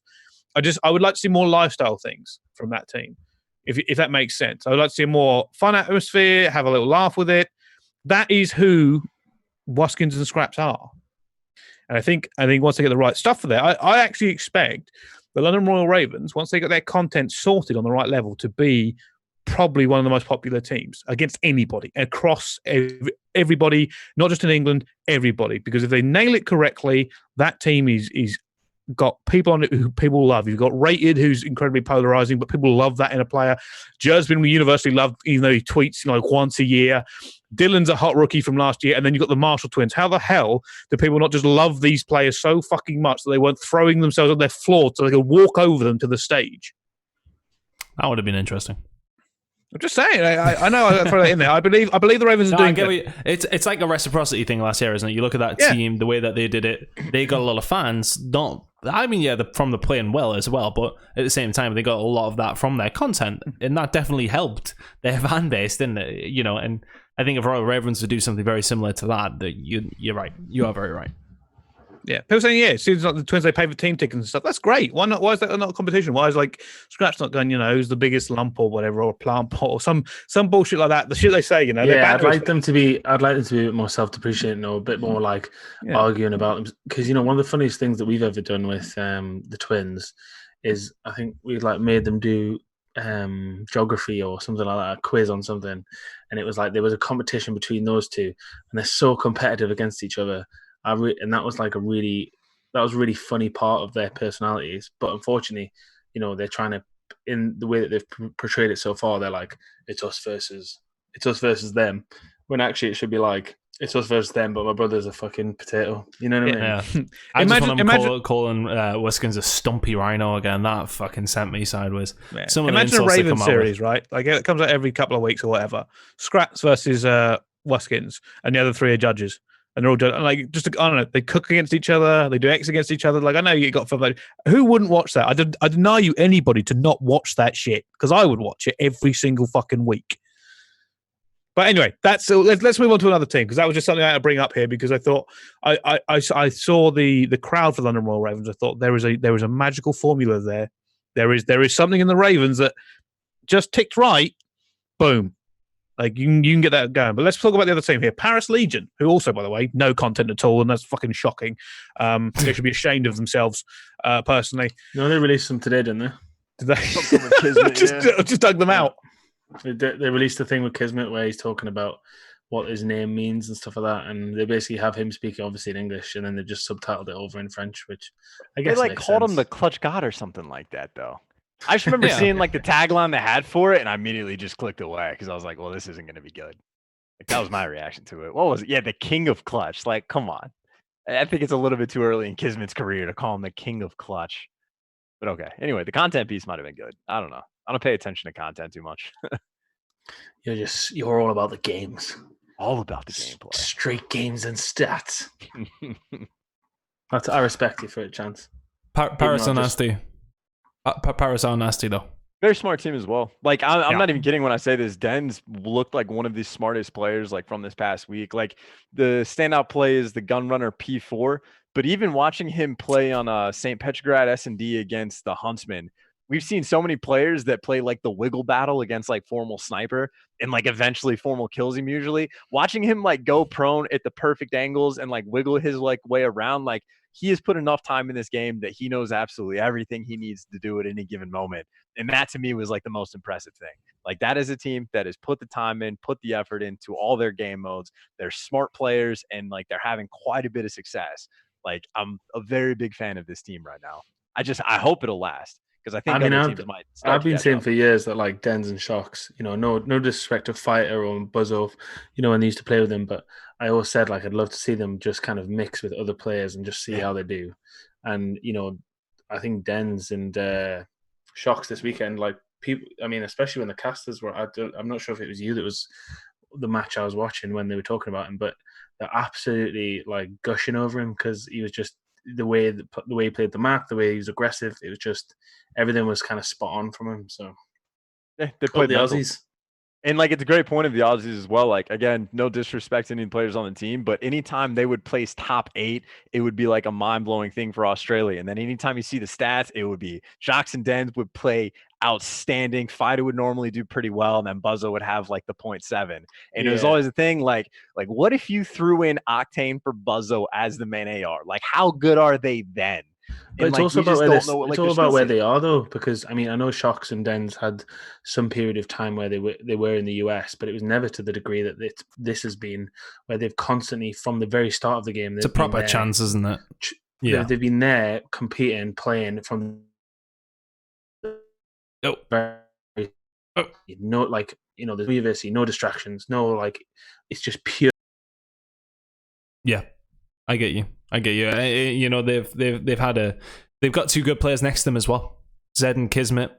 Kismet really slipped on the radar for me. I know they got a good placement last year, but I mean, I will preface this in the fact that he's on E6. He was on E6. Exactly. That's it. Was he on E6? It's like Kismet's always been decent, but then he looks so good in this team. I don't know. Like, when we spoke to him, and you speak to the other guys as well, it's like, speaking to Joel and speaking to Josh, and they were like, Kismet is our Dylan, like Reciprocity last year. They had Dylan, and they send him out and just go fucking mental and play around him. He has the ability to do that. Like, he's never been in a team that's been able to showcase that. So everyone's sort of just like, oh yeah, Kismet's decent, yeah. But then they put him in a team where they were allowing him to do what he wants to do and run around the map like a lunatic, and he's really fucking good at it. When he was unwell, you could tell in their team they just weren't playing great because they basically based their game around him by the sounds of things in Respawn at least. And then suddenly when he feels better, the team look great. So, I mean, heaven forbid, by the sounds of things, from what I was told, that if he has an off weekend in general, then maybe he's in up shit creek. But at the same time, if things are working with Kismet playing well, then great. I mean, I think anytime me and Ben have casted over Kismet since like the latter half of Black Ops 4 and then like the few times this year, it's like the tagline of within the same, not even series, but within the same map, he can be the best player in Call of Duty and the worst player in Call of Duty. Yeah. Like within the same map, he'll go on a 5-minute tear where the Dylan comparison is apt, where he's destroying everybody, and then he just turns ice cold, and it's a little bit inconsistent. We've seen that with like Search and Destroy from him like this year as well. Anytime we talk up his game, he always drops he goes like 2-8 and just does like horribly.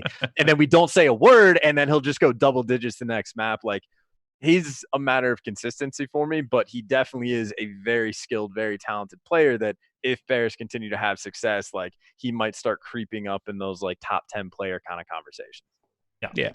Yeah. Right, sorry, gents, I've got to go. But no problem. Appreciate you having me on. I'll come on again soon. I don't know why I do such antisocial hours. 8 p.m. Come on. What do you mean 8 p.m.? When do you want us to do it, Mike? Earlier. Hey, you should know what the prime time to do these things are. What time should we be doing it, Mike? Well, no, I don't run a live show. But anyway. Anyway, peace out, kids. Thank you very much for joining us, Mike. Mike, keep up the power rankings. Yeah, well, just for you, Chance, I'll put some tears in there.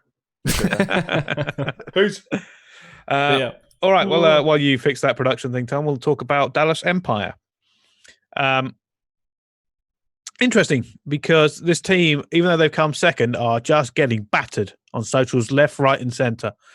And part of that's to do with the obviously like the pre stuff going into the season and the online stuff, and people are hyping up this rivalry and such. But bearing in mind, they did actually come second this weekend, and it almost feels like they lost. It feels like they lost the weekend. Does. Like, I'm sitting here after this weekend, like, Shotzi really didn't play very well, but they did come second. It's like. I don't know. It doesn't make any sense to me. I am fully in the defense shots in Illy camp.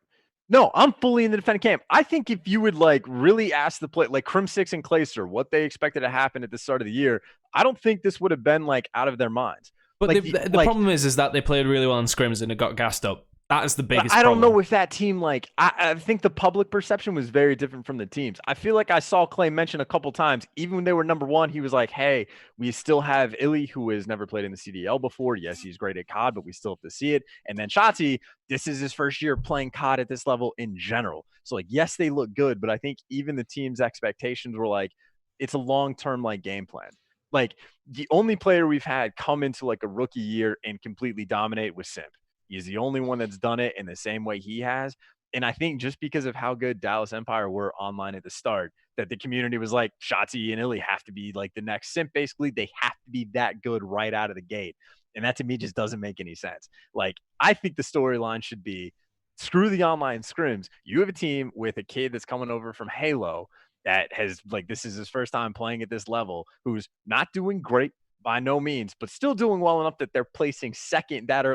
He's placing second at his first tournament, and people are shitting on the kid. It doesn't make sense. And Illy's not doing great either, but he's playing second. I just don't get it. They are playing poorly, and the team is having that much success because of how good Crim and Clay realistically have been, and Hook is doing moderately well, but not quite to Hugh Sanders. If at a certain point they finally bring it together, get the land nerves off, whatever, start to figure things out, they're going to be a nasty team. That team is going to be good at search and destroy the entire year. And then even if it's 1 out of every 3 games, they just have ridiculous slaying power. That's still enough to win a series. Yeah. They'll be good. It's mad though, right? It is mad because you sit there and you think about the weekend, and I keep thinking it's almost like Dallas just lost everything. Admittedly, they lost to Chicago 3 times, but because their first weekend they went 0-2 against Atlanta and Chicago. They could be third best in the game right now, very, very easily, and that's nothing to be sniffed at in a league this stacked. But the public thing, like their stats are terrible. They like half their series are against the two best teams in the game. You eliminate those, and all of a sudden they're like, oh yeah, their stats like across the board are pretty good, and like two of them are like insane.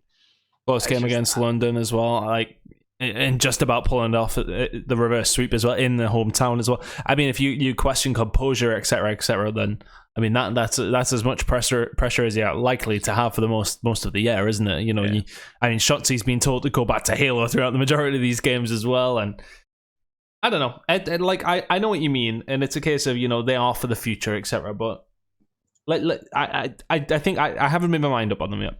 I haven't made my mind up. Dallas's biggest which problem is crazy right now, considering they have play second, but I still haven't made my mind up. Dallas's biggest problem right now is going to be mental going forward in the next couple of weeks. If they can get a big win in the next tournament, great. But think about this. They've lost to Chicago 3 times.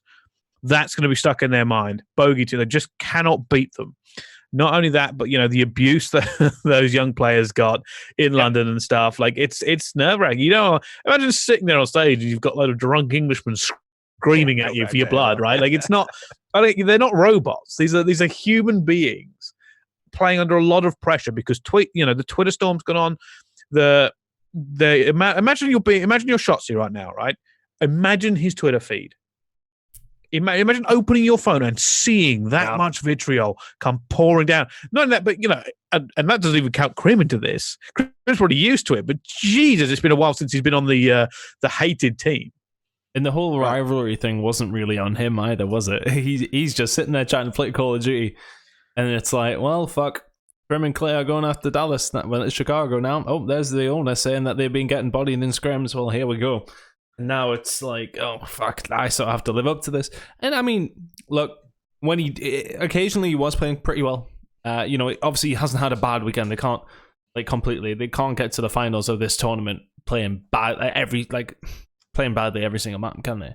So when he did play well, I think the S&D specifically, he looked really good on. Occasionally, I think it was Arklov.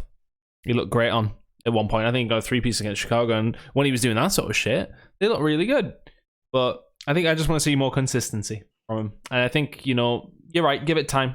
But how much time do you give it? Do you allow him to play?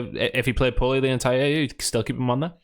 I mean, again, define poorly the entire year. Exactly, I think it's, again, just Chicago and FaZe where he played poorly. I think any team in the game is going to play poorly against those like two teams right now. I just think that's what it is. Like, we've signed, like, Zuma's dropped 2 donuts on LAN already at like a tournament and then like whatever the launch event weekend.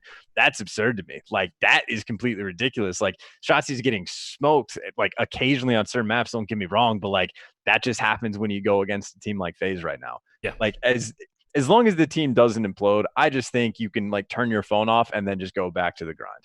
Like, as long as like Dallas don't like get on themselves, that's going to be a team that's going to be great at search and destroy all year, that have plenty of capabilities and like respawn. And I'm not saying outright I think they'll be better than Chicago. I think Chicago just like player to player just has more talent on it. Yeah, that's what, like, for the roster that Dallas has right now, I think they're I think they're in the best position they could be with the roster. Here's something I'm going to throw in as a curveball with Dallas. We don't get to see them play for a month, and when they do come back, they are in a group with New York as their first game, and then the winner of Atlanta and Florida, which could be Atlanta. Like, they could be in a horrible easy games anymore. There is no easy games, but I feel like that is another good kicking for them, because a lot of people right now would expect them to lose against Atlanta. And New York could be a toss-up. Like, it's going to be a close game. But we don't see it. We don't see Dallas for a month. So it's going to be a month of them trying to get their heads right. Fortunately, you know, there's going to be a lot of pressure on them coming into this one, because they don't want this loss. Like, if you're that team, you don't want the amount of shit coming at you that's been coming at you. Like, the blessing of when they go to play in a month's time is they're not going to have the Huntsmen there. So that'll be off their shoulders. But a month. We got a month. We got a month until we see Dallas again. Yeah. By the way, the other side, I didn't even look at this. The other side of that in a month, the bracket, well, I'm sure we'll get to this when we actually get to it. So Group A is Minnesota, Seattle. What event? This is in Los Angeles. It's the LA one. It's the LA one. So it's the LA teams play each other in Group A, and Minnesota and Seattle in Group A. The other side is Dallas, Atlanta, Florida, and New York, which seems like a much harder group on paper. That's hysterical. Yeah. So it's like, if you're Dallas, you're going, holy shit, we could quite easily have a horrible time here. But yeah, so I don't know. Dallas, Minnesota are good. Seattle could be really good. That's the thing with when you look at OGLA, that team could be fucking awesome by the end of the year and nobody would question it. Yeah. Could be. They're not right now. But any team with Slasher on it, any team with Kenny on it, any team with Dashy on it. Like I mean, I know we're not talking about them because they weren't in London, but at the same time, you know, they could be awesome by the end of the year. They're a team who could one weekend they show up and that's it. Yeah, let's take this opportunity to move on to the Chicago Huntsmen, winner of CDL London. Probably everybody's favorite team right now. Of course, we get to see them play Atlanta at some point, and it should be good. But they're riding high, right? This whole Dallas thing is actually, if anything, gassing them up even more because they're really good, Bricey. That's what I will say. They're enjoying it. I think they're enjoying it as well. You got to remember, like, they've shut down everybody so far, and especially Dallas, who they have a rivalry with. Beating them 3 times is no joke. At the moment, they are literally riding this massive wave. Massive wave. They must feel untouchable. I think the Dallas rivalry has done them a lot of favors. I think it's kept them motivated. Yeah, it's given them motivation. You know, like every single time, like when we were speaking to Scump and Formal after the event, they were just like, you look over and it's like we already know they're in their heads. We already know we've beat them, so we're already one step there. We just have to play our game, and that's it. So they have that confidence over every single team, I feel. And like even when we were speaking to them, not FaZe. I don't think they have confidence. I was going to preface it, except FaZe. But I think they have that over every single team except from FaZe. Like, even like when we were speaking to them about the Paris game, they were like, "Oh well, we knew we were going to win, even if it did go to Map 5, etc., etc." But I mean, they would likely say that after they've won, of course. But that confidence is there, and on top of that, every single one of them is fucking nasty. They're really like, I would argue, every single player on that team could go into any other team in the league minus Atlanta. Like, you could put every single one of those players would replace somebody, in my opinion. I think they look that good. But again, we haven't seen them against Atlanta, so that's the one I want to see. I think for next event in Atlanta, I am aroused at the prospect. Brilliant. Just what I want to think about. Yeah. I think the Paris game was telling Chicago coming a little bit cold. Maybe I think that's a little bit shook by Paris playing that well out of the gate. They also had sat around and hadn't played all day, and it was like 9 o'clock was their first game, which Paris had already played twice. Yeah. So I think that's you can put that into it, but at the same time, you have to prepare for all situations as well. And just imagine the old loser bracket runs. Jesus. Yeah. But no, I think, obviously Chicago, apart from that, it wasn't too difficult for them anywhere. Their first game against LA Guerrillas, we all knew how that was going to go. Dallas Empire, obviously they beat them. That was the first time they beat them in their second round of groups, and that put them out into it. The Paris game was the only difficult one for them, realistically. Yep. And even then, they seem to accelerate a little bit going forward. But it's not like they're an invincible team, I don't think. Not quite yet. The Paris game told more for me, sitting there going, well, have a little bit of an off map, or they fall into the wrong map vetoes. There are potential for other teams to catch up. And again, the problem with being at the top is everybody's trying to tear you down. Everybody's going to be looking at Chicago. How is Chicago doing this? Why are they so successful on this break? How are they rotating? What is making this team better? Because it won't all just be pure gun skill. You're going to go, the best pure gun skill team in the league. Well, no one else might as well bother then. It's going to be more along the lines of, well, can we beat them in this break or this rotation? And what can we learn from them? What are they doing better than other teams? And if it could be tempo, it could be pace, it could be the way they trade. And bearing in mind that we now have coaching staffs and analysts, if you're in a franchise right now, you're going, oh, we need to learn from the best in the game. Can we get scrims against Chicago? Imagine their scrim schedule is like really easy to get right now. Everybody must want to play them. Yeah, and they also replaced like their first block of scrims with like search and destroy. Like the thing for me about them is they're like motivated. I think the Dallas, as you mentioned, did like a lot of favors for them. But if at some point throughout the year they hit a lull where they just not like an ego driven thing, but they're just like, we've been a top 2 team, we're beating everybody. Like, especially if they beat FaZe, they might be like, we're good enough. And then if they let up on the gas, then teams will start to catch up. But as long as this team stays even relatively motivated, they're going to be top 2, top 3 game or team in the game like the entire year. Like they are that good. Especially like again, the search and destroy, just the fact that they dedicated an entire scrim block. The fact that Scump is the one that's dropping like a 2.13 S&D KD that is shredding. That means Scump actually like, I don't know if he enjoys playing the game or not, but that means he plays the game a lot and he actually grinds like search and destroy or plays it more than he has in quite a few years. Yeah. And if you've got like a hungry, motivated Scump, that means the rest of your team is going to be hungry and motivated, and like you're just going to have success. I think especially like you look at the S&D, as you said, how good it looks, and then you look at that team and think, well, every respawn is going to be so difficult. Like you're just going to get outslayed for the most part. That's what I'm saying. Like talent for talent, they beat every team except for Atlanta, maybe, and then potentially Dallas if Shotzi and Illy turn into gods, but definitely not yet. So again, even if they start to get a little bit lazy, they're going to be top 2, top 3 in the game the entire year. There will be a couple teams that could like steal maps off them. Like they're going to be beatable. Oh yeah, they are. They'll lose a game here and there. Yeah. They're going to win, 80% of their series for the rest of the year. Yeah. They just have to make sure they keep it up through the entire year. Here's the thing. I've always said, we talked about salary cap earlier in the podcast. As far as I'm concerned, this team should have never been allowed to perform. Like, how the hell do you get Scump, Formal, Arcees, Envoy, and Gunless on the same team? Like, if you could spread them out across 5 teams, you'd be like, that's one of their big players on any other team. I mean, the salary cap's supposed to be like 1.5 mil or whatever. As far as I'm concerned, Huntsman must have about 7 mil in the salary cap for these players because they are, every single one of those players is a star player on almost any other roster. On almost any other roster. You talk about God squads, and I don't like to use that term because I know players hate it. But look, just think about individually every single one of these players and their legacy, how well they played last year, everything, and they are in the very top percentile. How, in all that is holy, did this team get together and just decide to go to work? Because there isn't a weakness in that main roster. There just isn't.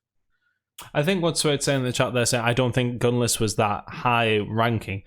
I think Gunless had an off year. He had an off time last year, so I think people would have been like, I was curious about how Gunless would slot into this team with. We had the draft. We didn't say his talent had dropped. No, his talent's never dropped. But at the beginning of the year, everyone was sort of.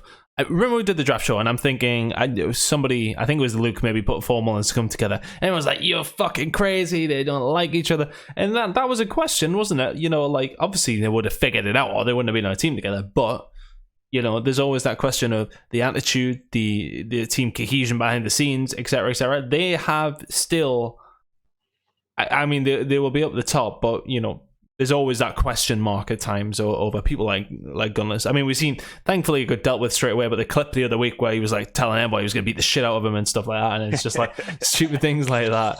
Always like a potential risk with PS, but he's also really good. So like you got to take that with a pinch of salt, I suppose. But I think that's the only potential weakness is that they maybe sometimes have the potential to fall out somewhere down the line, but that's probably the case with all the teams.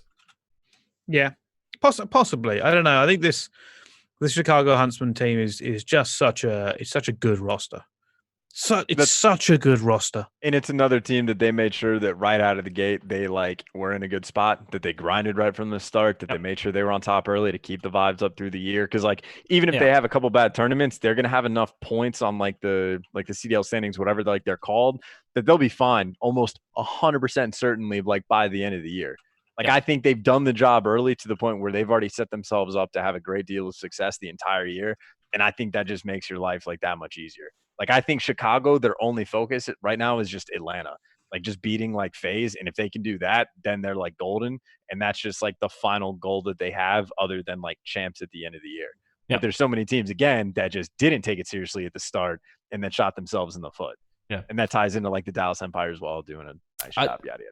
I want to touch on something you said in the chat, Brice, because I was thinking about it before you said it, that it's hard to be the best team because of for me, it's where does the motivation there lie then? If they win a couple of events in a row, they need to keep that level of performance the whole time, and it's difficult. I'm sure. It's hard to be the worst team too. It's hard. I can imagine shit on every single week. I can imagine that's hard too. It's hard to be an average team because now you're worried about the teams. Like it's hard for everybody. But I would much rather be the team at the top. Like if your only 100%. Concern is people are going to watch you play. They've been and everyone's chasing you. Year. Yeah, they know everyone's watching them anyway. It's more of just like you just have to keep up the motivation, and then you have to deal with when inevitably you do fall that you just bounce back. But I don't have fears of this team collapsing. I don't think this team is going to get beat up by egos really at all, or if it does, it's going to take a very long time. Yeah, and I think that they had too good of a start. That unless there's some weird massive collapse, like already through 2020. They're again going to be a top 2 or top 3 team in the game the entire year. Yeah, I can't see them dropping that low. I don't think their floor is that low. Unfortunately, it's just one of those things. It's got too much talent. Good. Yeah, it's always going to be good, even if they have a lull event. It's just always going to be a good team. All right, questions in the chat. I know this has been a long one, so we'll get these done fast, rapid fire questions of mainly, if you want to speed a chance, one of the greatest casters ever known. Yeah, I mean, it's beautiful. That's one of my main regrets for not going to London is not seeing Chance. I just always see him. I was genuinely very disappointed about that, Bricey. Yeah. I'll explain why at some point. But so Chance seen me and turned around and walked away. Well, admittedly, that's the best part of it. Well, to be fair, I flicked you off and then walked away. But that was after you tweeted me, and the only thing you said, well, not the only thing you said, but it was the first time you DM me in a very long time, and you're just like, "Hey, by the way, your audio is messed up for that series," and I was just like, "Great talking to you, Ton." But I also wanted to get. No, I said that was after I'd seen you. No, that was before. Was it? I'm not honest with you. Chance, you didn't need to defend yourself. Flipping off Tunn and walking away is one of life's pleasures. I wasn't saying to have a bite at you. I was I know. I was just having fun with it. It was literally I did that, went and got a drink, and then came right back to at least say hello. I like my Tunn time. Okay. All right, let's go into the questions. EGL, thoughts on how Chicago is being respectful of Atlanta whenever they bring the match up? Honestly, I think they have to. What if they talk shit and then get smoked? I don't even think it's that. I think they just recognize that. There's that too. But Atlanta are good. They are good, and they know it. Both teams know how good they are. There's no reason to start talking smack about an Atlanta team when you've not had a chance to play them. There's just no reason for it. It's just there's no reason to go for it. Other than if they were super confident, 100% confident they were going to beat them, and just to then build it up and be like, yeah, they're ass. And if they did smoke them, it would look even better. But what's the point? The whole Dallas-Chicago thing, I want to say it was started by Dallas in a way. It was inevitable. Yeah. There's no starting. It's just something that was natural. Yeah, I think that's fair, maybe. Yeah. Okay. But I think the first inevitable shot that was going to come out, but it did come out from Dallas, I think, with the whole Kremzix thing. And then that's what spiraled it. And then that's where, how we are where we are. But yeah, there's no need to create that rivalry. Although it would be cool to have some shit talk, but there's no point. Yeah. Will there be a transfer window before champs? I don't actually know when the transfer windows are. I can't remember. I haven't looked that far ahead. This is another one of those things that I think I heard. I think you can already make trades now. Really? If you want. And I don't know if there's a window, but I think it might be open. Well, there has to be a line at some point. I think it might just be really deep in the year. This is one thing. I don't think that the previous years, the player handbook has always been available. Public. Yeah. I don't think it is this year though, is it? It's not even player handbook. This is rules for orgs and franchises. I don't really know. I know, but it would be distributed as a handbook sort of thing, and then it's not just on the rules you go on to GB. It's not publicly. It may be publicly accessible, but if it is, it's not easy to find. Yeah. Do you think that some teams will use as subs? I mean, some teams have already used a sub. Toronto. Some will, somewhat. Look, this is a really bait question, right? Because for the simple reason being is we clearly know there are some people in sub spots who aren't actually subs. They're just not going to be used. I think Maniac gets on that Florida team next event.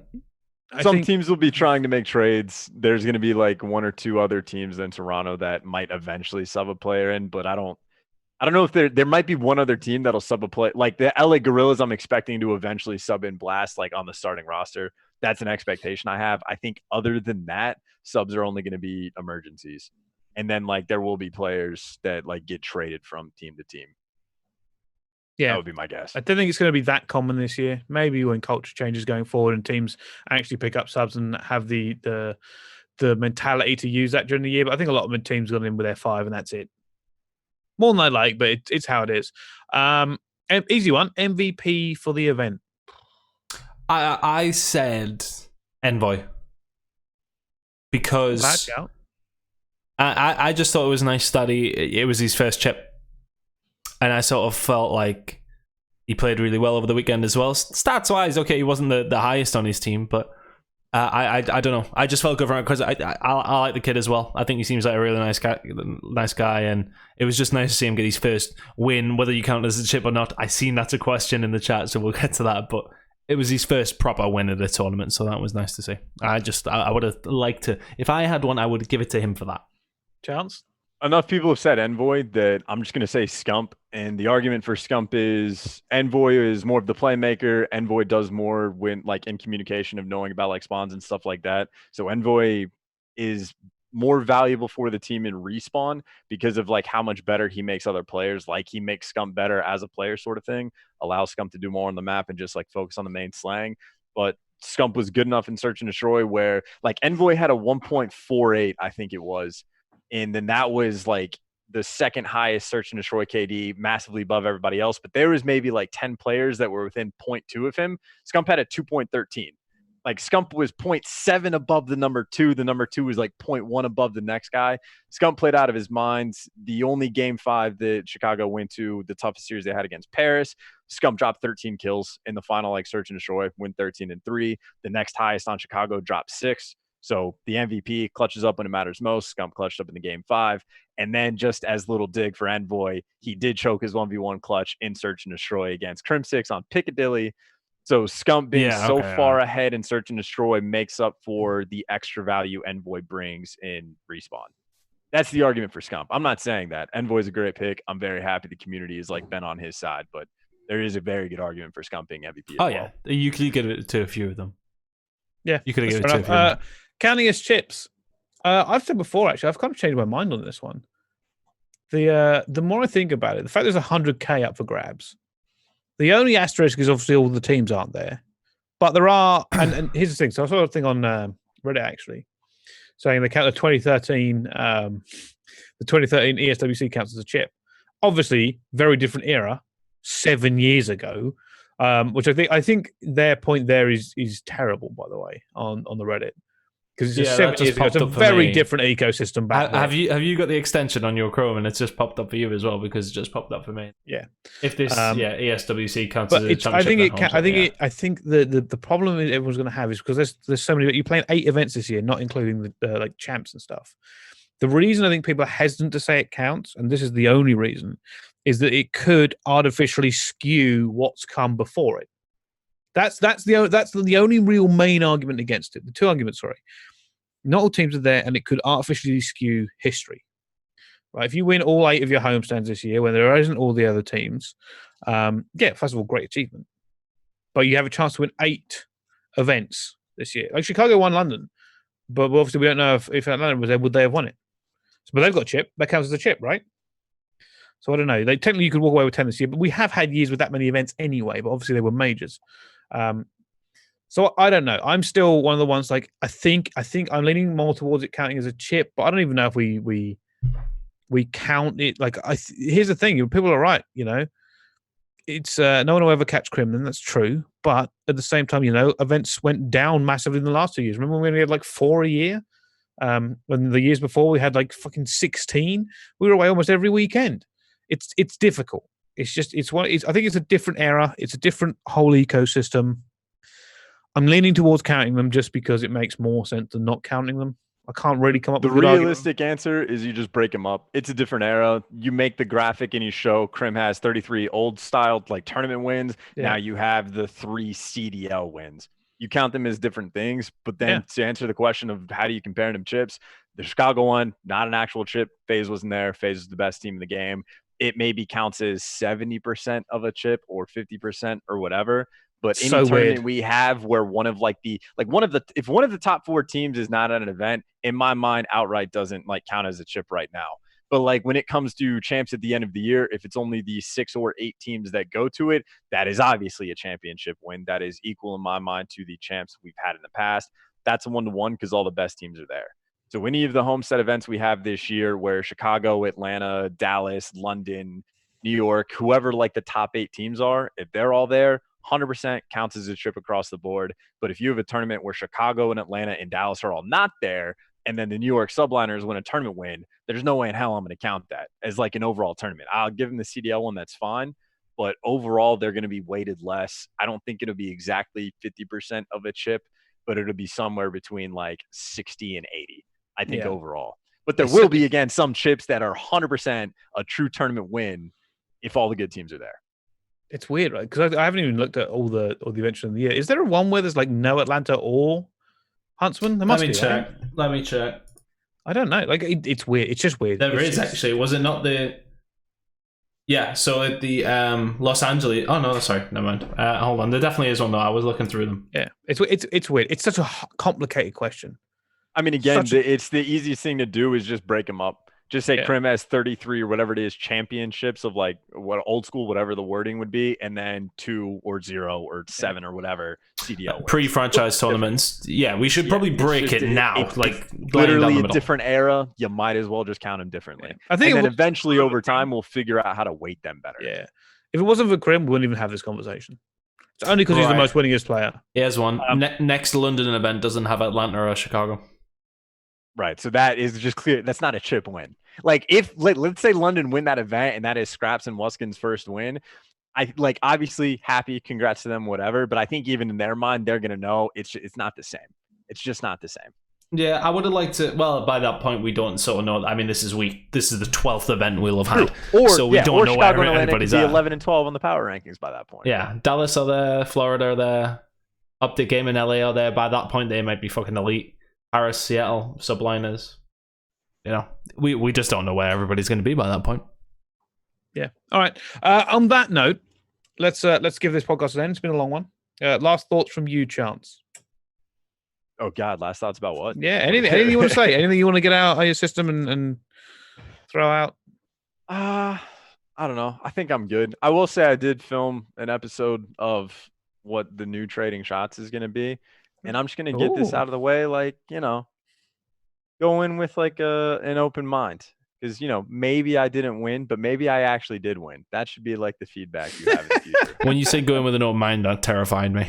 Yeah. No, that just, no, not terrifying. Like it was a good show, but so I'll just say that maybe I didn't win the show, but we both know who actually won. Wait, this is making me think that you lost against like Nameless or something. I did lose. Yeah, no, I lost. Wait, like not to spoil anything, but yeah. Fair enough. Awesome. All right. Well, make sure nobody watches this anyway. It'll be fine. Nothing in particular from me. I did want to raise one more thing, though. I know you're saying question from the chat, but this can count as a question from me. No trophy. I hated it. There'll be trophies in the future, though. I know, but I just think that is an oversight. I would have liked to. I know there was explanations as to why like there wasn't any like ending properly and stuff like that, but I still think they needed something.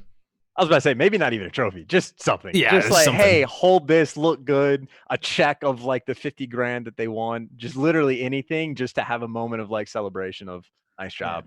Yeah. Now get off the stage. I think the other biggest issue is that they had to get out of that venue. A lot of people didn't know this because I messaged Maven going, "So I've worked that venue before." Maven tweeted it.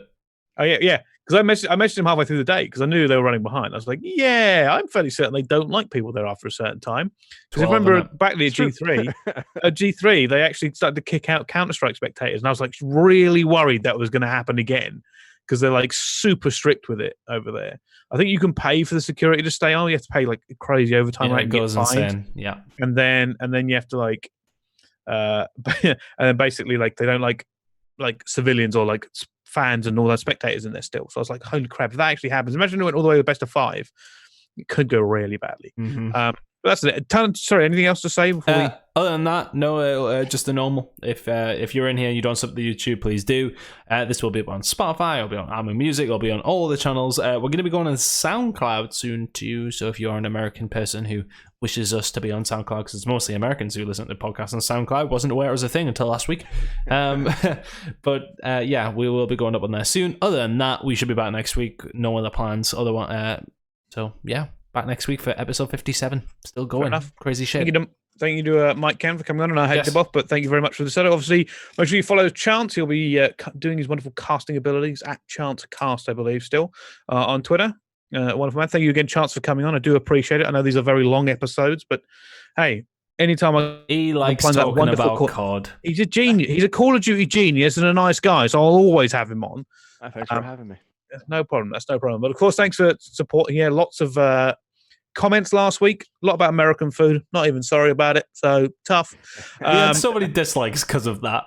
I was like, this is only because of the slander. Yeah, well, I'm not even sorry. But thank you all so much for watching, and we'll see you next time.